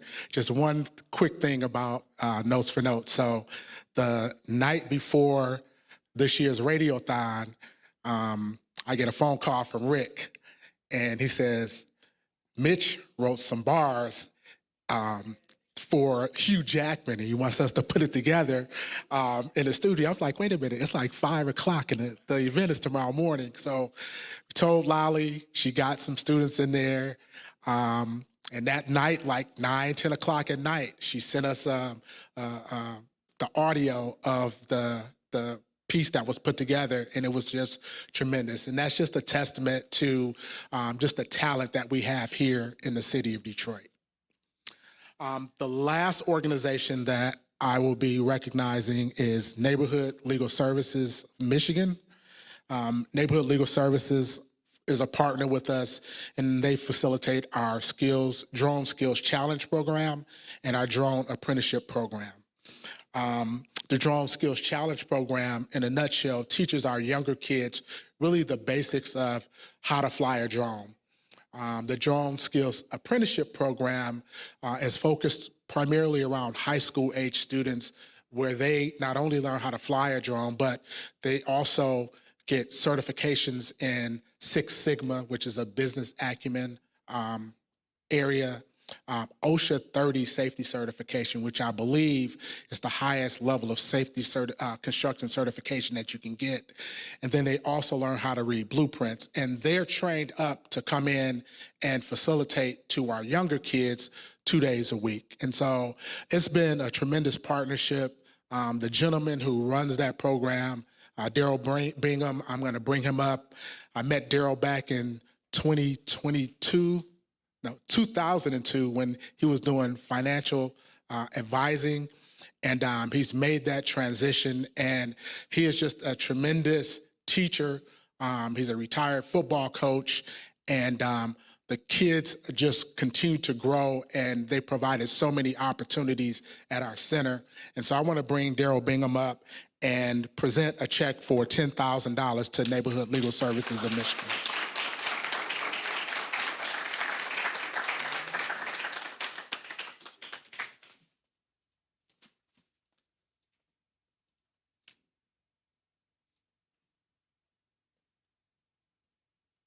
Good afternoon.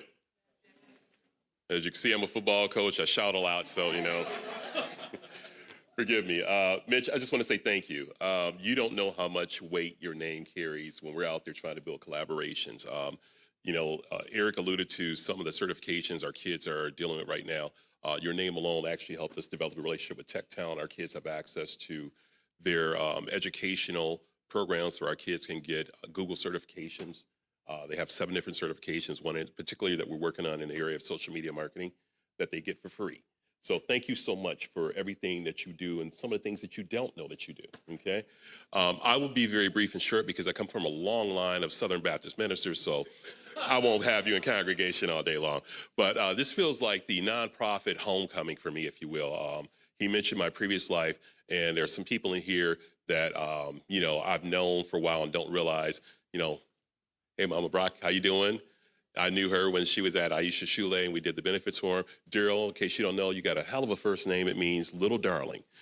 Miss Johnson, your husband, I've known since he worked at the health department, okay? And my people with the bees, their daughter was part of our program, so I just want to say thank you because this is a family, and that's what I feel like every single day when we're at the SAY Detroit Play Center is that it's not there to provide a service. I'm not a vendor. I'm the uncle. I'm the extended family. And most recently, one of the things that Eric's aware of, about 3 weeks ago, our kids were filming down in Eastern Market, evening time. We come back to the car's broken into, $20,000 of drones stolen. So for 3 weeks, my kids have been doing coding as opposed to flying. This helps out immensely. One of my responsibilities for the kids is not just to teach, but to remove barriers, to make sure that they have access to things that they normally wouldn't have access to. So when you talk about the expense of the equipment that we have, that's my responsibility as the adult, to remove those barriers so that they have access to those things. So I want to say thank you once again. We really appreciate everything that you all do. And the SAY Detroit family, Rosie, Rick, Herb, we really, really appreciate everything that you guys do for us. Thank you again.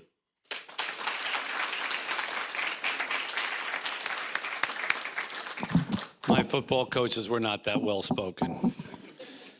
In fact, no football coach is that well-spoken, even the ones I'm still dealing with. Michigan Veterans Foundation, I'm going to try to move this along. I know everybody's been here for a long time. They've been with us for a long time. There are hundreds of homeless veterans in Metro Detroit, and this program fills the gap in the current service delivery system. They've got transitional housing programs that serve 3 meals a day to formerly homeless vets.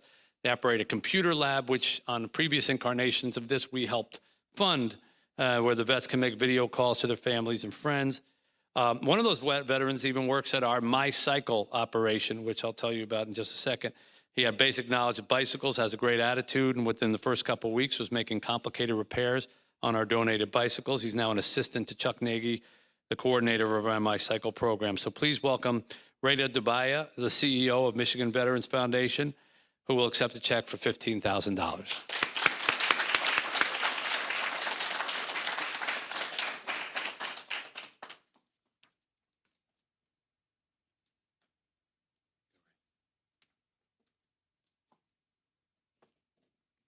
Thank you, Mitch, and thank you to SAY Detroit team. Every bit help. We're gonna use the donation toward continuing our program meal. We are the Michigan Veteran Foundation. We take care of the homeless veteran. We do have transitional housing and shelter, and we help them to maintain their stability and to move on and live independently after they leave the program. Thank you, and thank you for everyone who's here. We appreciate that donation.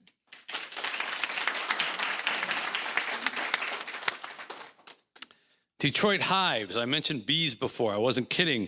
Detroit Hives transforms vacant Detroit city lots into beautiful bee habitats. They also educate thousands of young people every year on how important bees are to our ecosystem. Be the change. It's just too easy, I'm sorry. It's all about learning the importance of urban pollinators and helping to ease the fears and misconceptions about bees. Did you know 1 in 3 bites of food we eat gets pollinated by bees? That's pretty amazing. Tim and Nicole, the co-founders and co-directors of Detroit Hives, have visited many schools and universities in our area, spreading their message. They've also spent time with our kids at Say Play. It's a wonderful organization, and their honey is fantastic. We are happy to have them with us today. Nicole, please join me and accept a check for $5,000.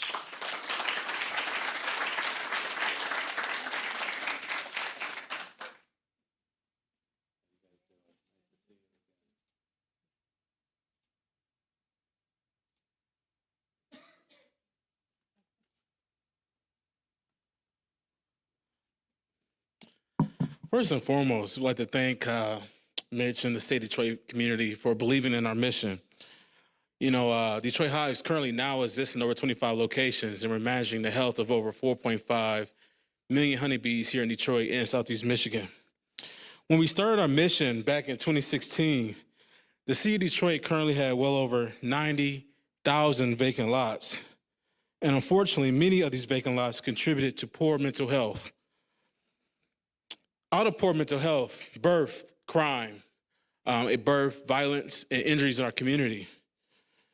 And however, through beneficial insects like bees, we're able to create a social, environmental, and financial impact within Detroit's underserved communities. With support with SAY Detroit, we are looking to expand our current partnership with SAY Detroit and our Be the Change program to not only spark interest and explore the outdoors for youth, but also inspire the next generation of leaders to hopefully become the next Dr. George Washington Carver, the next Dr. Charles Henry Turner, and the next Benjamin Banneker, all of which are great scientists, but also beekeepers. Thank you.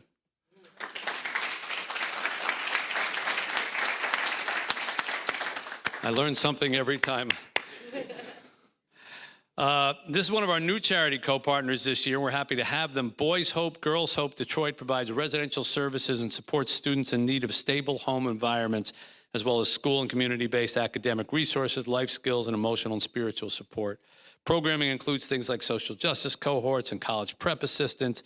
The goal is to assist middle to high school age students who are economically challenged to strive and reach their full potential. We are happy to have Boys Hope, Girls Hope as part of our classes at SAY Play.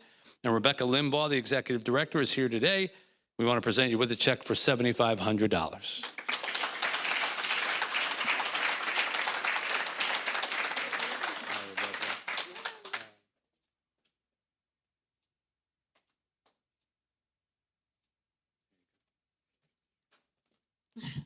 Hi, everyone. It's good to see you today. You know, as I stand before you, first of all, I want to thank you, Mitch. I've never met you before, but thank you so much. I'm a native of the city of Detroit. Thank you, Eric. And you guys could have given these dollars to anyone. There's tons of nonprofits out here in the city of Detroit, but you chose Boys Hope, Girls Hope, and I am so grateful for that. Boys Hope, Girls Hope, what we're trying to do with our young people is expose them to every opportunity that they have available to them. I've been a therapist, mental health therapist, professor, working in the city of Detroit, advocating for youth in the criminal justice system, in the school system for over 35 years. And what I find is that these young people, they're motivated, they're capable, they want to do better in their lives. They just don't have the opportunity to do that. So we teach these young people that they're wonderful and that they're capable of being anything that they choose to be. And we do that by providing $18,000 in scholarship dollars. We have close to 100 youth in college right now. We're servicing 36 more in the city of Detroit. Our programs are growing. Thank you, SAY Detroit, for allowing us to bring our scholars into a centralized location so that we can be all together and grow as a family. So I thank you guys so much for the opportunity. I thank you. These dollars are going to continue to expose our scholars to college tours and any other services that they need to be the best individual they can be. So thank you so much.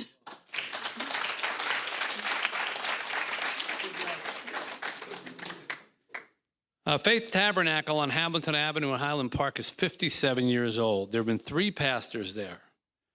Pastor Tamara Lotz, her father, and her grandfather. That's keeping it in the family, I guess, for 57 years. There are about 100 parishioners, and they were tired of getting rained on. Every time it rained outside, it would rain inside. This is a common story, unfortunately, in churches in Detroit. I wrote a whole book about it. Over half of the flat roof has been fixed, so it no longer rains inside the church, and the damage inside the church now needs to be repaired. Faith Tabernacle hosts several annual activities, including back-to-school events, a youth program, and a Blessing of Bikes program. Parishioners give away a scholarship every year. It's a community resource pantry available to anyone who needs extra help throughout each month. The Hole in the Roof Foundation, which we established after the I Am My Brother's Keeper Church, which I wrote the book, Have a Little Faith About, which had a big, huge hole in its roof. There were used to snow inside on the congregation, and they used to actually pray inside a plasticine tent so that they wouldn't get snowed on. You want to talk about faith. And so we established the Hole in the Roof Foundation to help places of faith that help the community with any physical repairs that they need. And this year's recipient is the Faith Tabernacle Church. So Pastor Lotz, the Hole in the Roof Foundation, would like to help you make the repairs by giving you a check of $5,000 to Faith Tabernacle.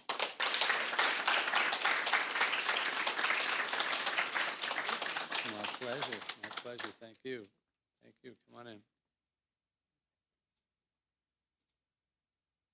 Say a few words. I wrote this after I seen you with your, to Mitch Albom. I grew up watching and reading your work, so I'm honored to be here on today.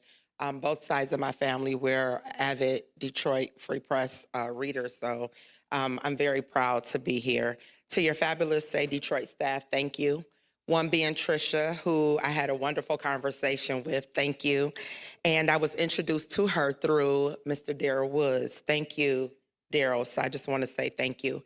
I am third generation, fourth leadership pastor at my church. We have been there. This year will be 57 years in the city of Highland Park. My grandparents planted it in 1966 when Highland Park was thriving. And we've stayed there and we've seen it kind of go through a cycle where it went down, and we continue to stay. And while I was on this down path, we continue to do community picnics. We continue to feed our parishioners as well as the city.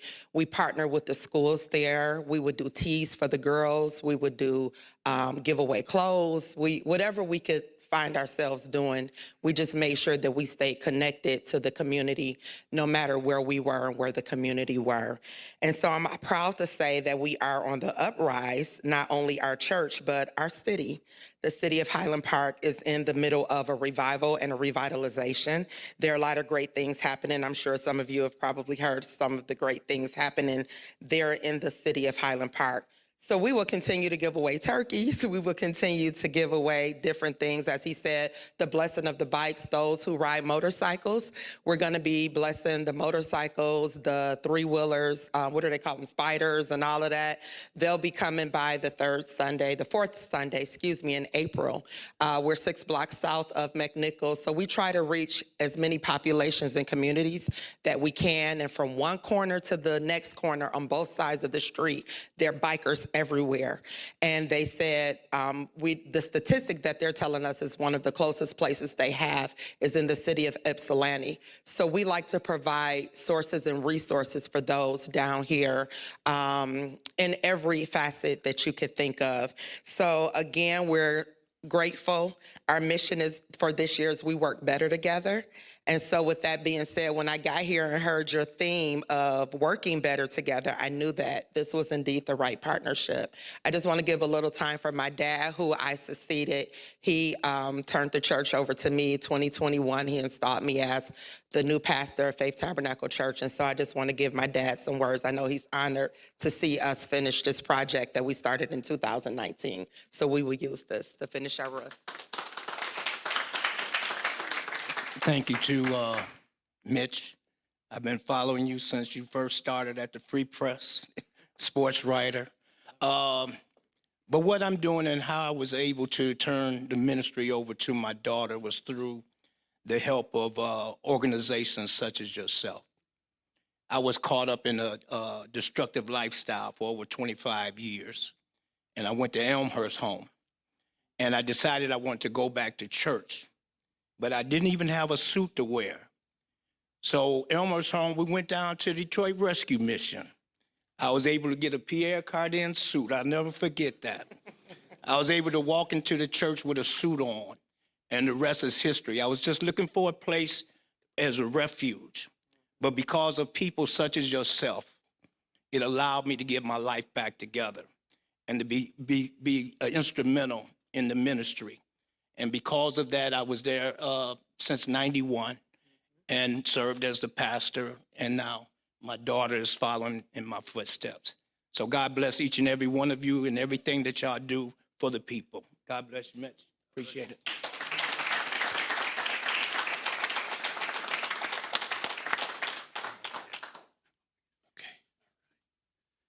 All right, thank you.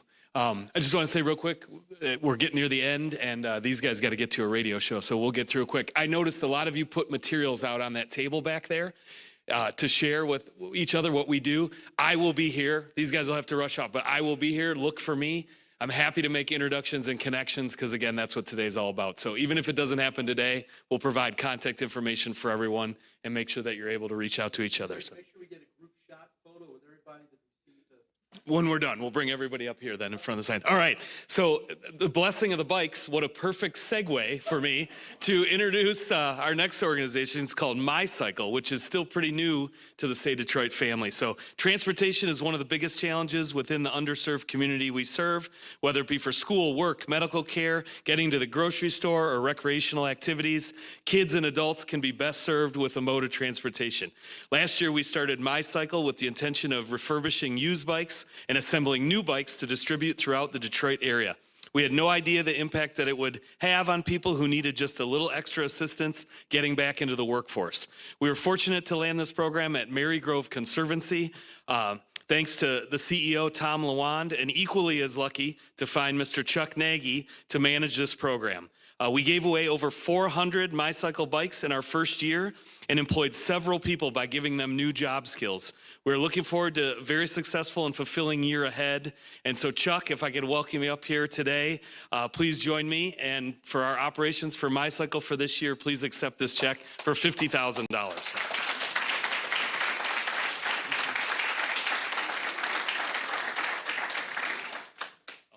Okay. Wow. First off, I'm honored to be among so many people that are doing such good things in the city of Detroit. And I don't want to talk about myself too much, but I do have to say this. Listening to everybody talk, the Lord truly does work in mysterious ways. I was a newspaper boy delivering the free press on my bicycle. Maybe a decade, maybe 3 later. I'm a locomotive mechanic just south of Sandusky, Ohio. I'm almost 400 pounds, and I smoke at least a pack of cigarettes a day. So I rediscovered my bicycle. Fast forward, I'm working at a bicycle factory in Detroit, and when Rosie called, and he pitched this idea, and I love the idea. And here I am today, almost a year and a half later, at least 400 bikes later. We're working on manufacturing new bikes this year. And we're going to keep refurbishing old bikes and giving them to adults and youth that need them. And all of your organizations, we are looking for employees, but more important, we're looking for people to give bikes to. So I'll be around if you want to talk. Let's exchange numbers and get it going because the need is there. So we're ready to do this. Thanks. Here, take that. Oh, okay. All right. And I definitely see a bike blessing coming in the future here too. Okay. Mitch has talked about, we try to introduce new charities into our equation every year, and I'm happy to introduce one here today called North Star Reach. There are thousands of children across the Great Lakes region who are unable to attend camp due to life-threatening illnesses. The need for therapeutic camp for children with chronic illness is great. North Star Reach provides life-changing year-round programs for children with serious health challenges and their families at no charge. Located on 105 beautiful wooden acres in Pinckney, bordered by 2 lakes, North Star Reach is a no-cost, medically sound camp where children who would otherwise be too sick to go to camp can enjoy the experience of a lifetime. The clinic includes a fully supplied dispensary and is staffed 24/7 by medical professionals from leading hospitals, including one of our partners, Trinity Health. Christina Sperlin is a program consultant, and she is here today. Christina, please join me and accept this check on behalf of SAY Detroit in the amount of $5,000.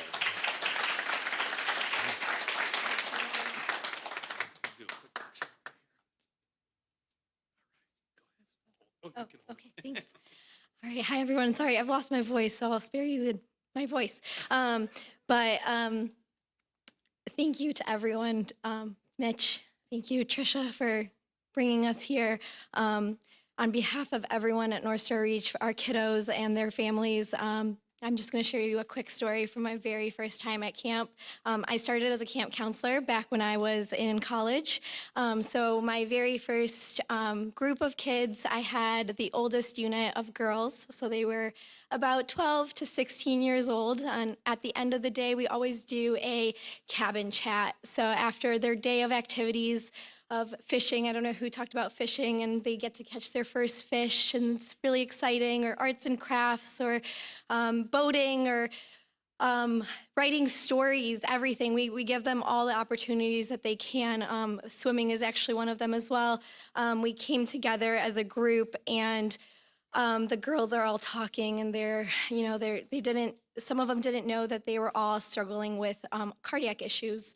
And one of the girls turns to another girl and she said, you have the same scar that I do. And it made me really comfortable going swimming today because I never get to experience that same comfort. So we really get to empower these kids, and we really get to show them, kiddos that have the same things that they are going through. So thank you. It means a lot to us.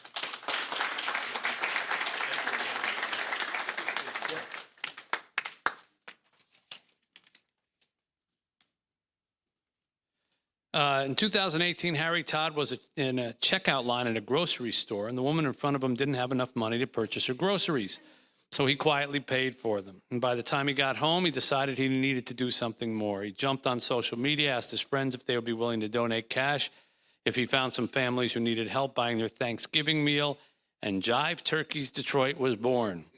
Jive Turkeys Detroit, mostly comprised of area businessmen and women, all volunteer their time, take phone calls, do the shopping, deliver the meals.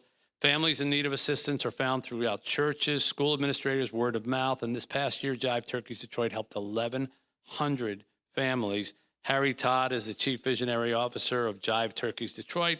Please accept this check from us for $5,000. Harry.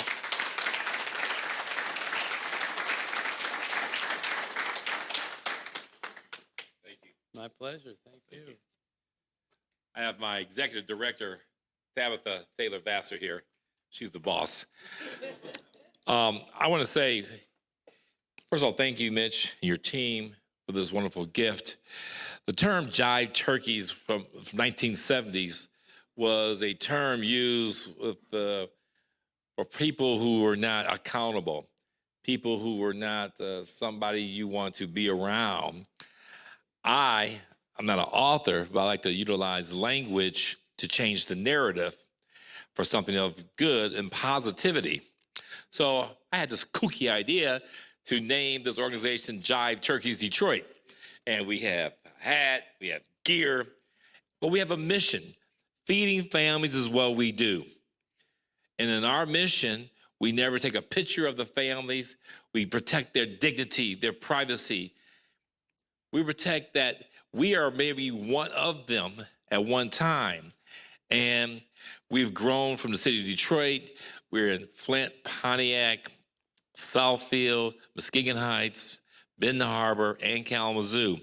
We've grown tremendously, and this year, based upon my colleague here who has grandiose ideas, please share with them quickly what we're doing. Tabitha. Hi, everyone. So this year, we're going to feed 15,000 people.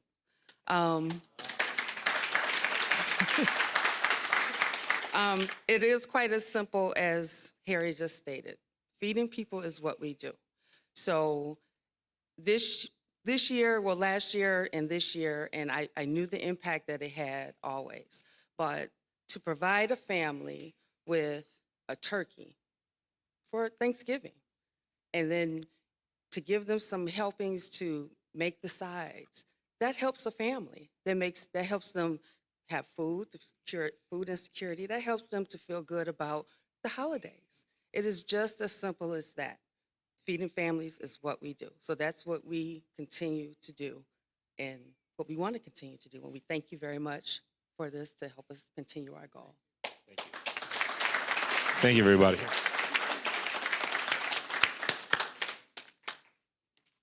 Several years ago, Michelle Butler was a single mother with 3 children living out of her car. She moved her family into a homeless shelter. Her kids went to school. She found a temporary job that became full-time. She received financial counseling through the shelter. She saved her money, and a couple years later, she bought a house for her and her children. Michelle Butler is determined, and she is helping the homeless, and she wants no one to feel less than. So she's been working with area churches to pack lunch boxes, provide sleeping bags, gloves, hats, bottles of water, hygiene products, and clothes delivered to people who are living on the streets. All items are donated and stored at her home. Her organization is called Hugs from Heaven, and she recently bought a building centrally located in an area with a large homeless population. The building itself needs a lot of TLC. Many of the building supplies have been donated, but the labor has not. And so Working Homes, Working Families, our team from there has already started the process by installing the HVAC system into the Hugs from Heaven new building. Michelle, I hope that this $15,000 check from SAY Detroit will help cover the cost of getting those HVAC units in place.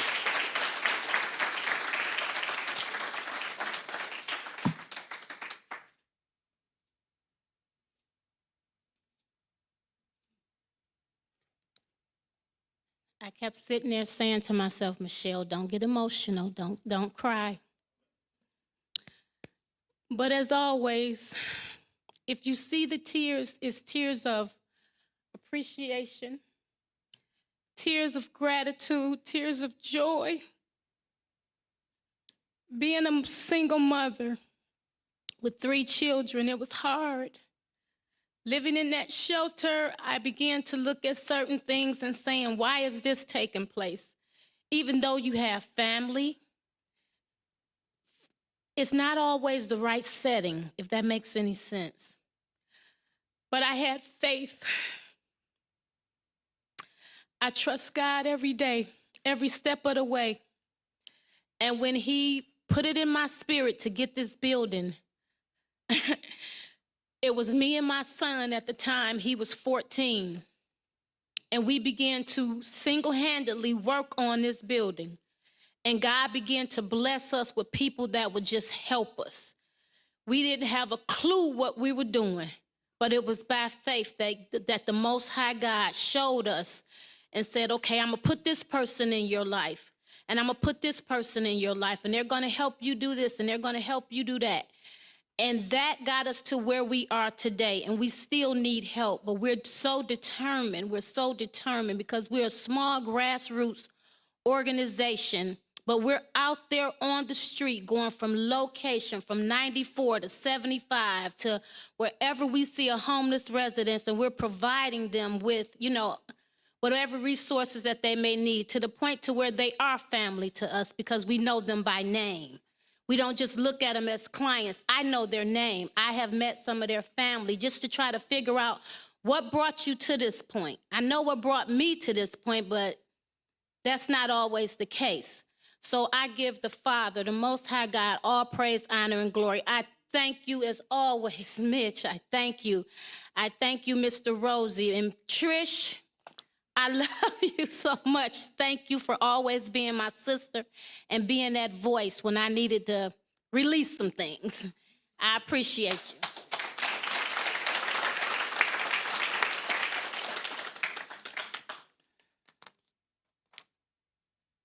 The Working Homes, Working Families will be doing things a little bit differently this year. We're going to rehab a house or 2 along with a community park, but we will also expand the program to incorporate major house repairs for those families who qualify, whose home may become uninhabitable without these repairs. As you may know, Working Homes, Working Families, we started many years ago because there are a lot of homes in the city that were empty, and there were a lot of families in the city that didn't have homes. Didn't make sense. Got a group over here that needs houses. Got a group of houses that don't have people in them. Practical solutions. And so we created Working Homes, Working Families, which formed the groups that would fix up the houses, make them presentable, find the families that deserve them, bring them into the houses, and if they kept up the utilities and the taxes for 2 years, then we gave them the deed to the house, and it was theirs. And we've done this now for more than 50 houses and seeded all over the community here in Detroit. And we're going to continue to do that, but also try to make sure we take care of people who are in some houses that will soon become homeless if we don't help them fix up those houses. So Rosie, you can accept the check. I'm just going to hand it right back to you. Here is a check, Rosie, from this hand to this hand for $150,000 towards that program.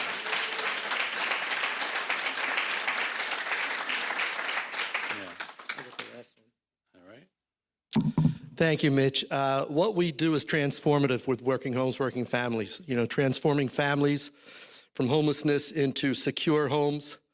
And we're transforming trajectory of lives, but we're also transforming neighborhoods and communities. Chad, you can attest to this when we first started doing it many, many years ago.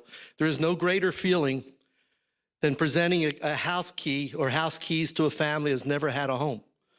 You know, I get chills just saying that. You know, one of the houses I presented, or we presented, Working Homes, Working Family, was presented to a family of 4. They literally had gone from their car to this new home that we gave them. They were living in their car. So what we do, we're very proud of, and we hope to do it more and more as the years go by. So thanks to everyone who's involved with that program, especially with Humble Design and partners like that. Lowe's, who has been coming on board with us in terms of providing building materials free of cost to us to really make this a really incredible kind of journey. So thank you. We created the SAY Detroit Tomorrow Fund 6 years ago to be the catalyst for a new stage of growth of SAY Detroit. There's nothing more important than to make sure we are preparing not only for the future, but we have funding in place to sustain us for generations to come. I'd like to present this to you, Mitch, a check for $355,000 on behalf of SAY Detroit to put safely away for the Tomorrow Fund.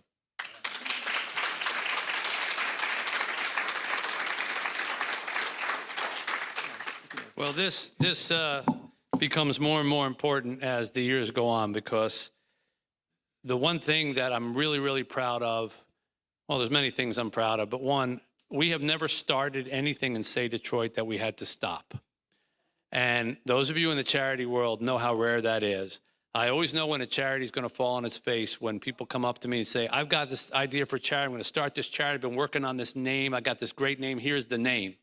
And all they do is tell me the name. And when I ask, well, how's it going to work? They haven't thought about that yet. Well, how's the money going to come? They haven't thought about that yet. And of course, 6 months later, it's out of business.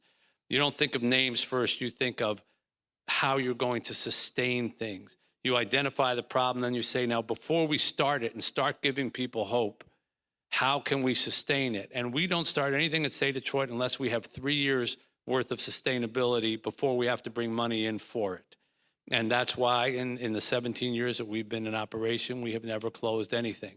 However, I have to look in the mirror and say, I am getting older and this cannot go on forever. And so we created the Tomorrow Fund so that, heaven forbid, something happens to me and we're not doing a radiothon all of a sudden, and we're not getting Hugh Jackman to call in, or this person or that one or whatever. There's money put away that this SAY Detroit can go on far after me. Because SAY Detroit isn't me, and it's not any person. It's a concept, and it's the idea of sharing. And so we create that Tomorrow Fund, and we have been contributing to it every single year, and I hope to continue to do so that one day when we can't do a radiothon, or at least can't do one that I host, you know, maybe Steve Courtney can do it or something, then we still have the funds to operate, and that's why we do it. So that concludes this quite long and yet worthwhile event, because you all had a chance to meet one another. So thank you, everybody. I'm glad you're standing up, because the last thing I'm going to ask you to do is to take a group picture, and so you're already up. So Rosie, are we going to do it up here, or photographers? Up here. So if everybody could just come with your checks up here, and we'll take a photo, and then you can mingle and hang out and get a chance to meet one another. Jess, you going to get it center? Yeah. Okay. In the center. So let's probably go have in front here. Yeah, we'll have to have some people like kneel down and stuff like that. Yeah. Right? Don, you're tall. You're in the back. Antoine, that's good. Tall people in the back. Short people like me up front. Yeah, come on. Tighten up a little bit. Archie, Archie Bell used to sing. Tighten up. Come on. Jesse, you tell us. Okay. That's the whole audience, by the way. It's, Step right in here, baby. I'll just go behind. Step in the center. Yeah, come on, Daryl. Daryl, get next to Daryl. Daryl.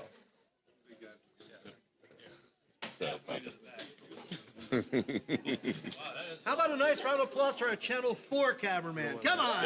Come on. I want to get in front of you. Can't clap. Don't put your checks in front of your face or anyone else's face. Just lower it a little bit. There you go.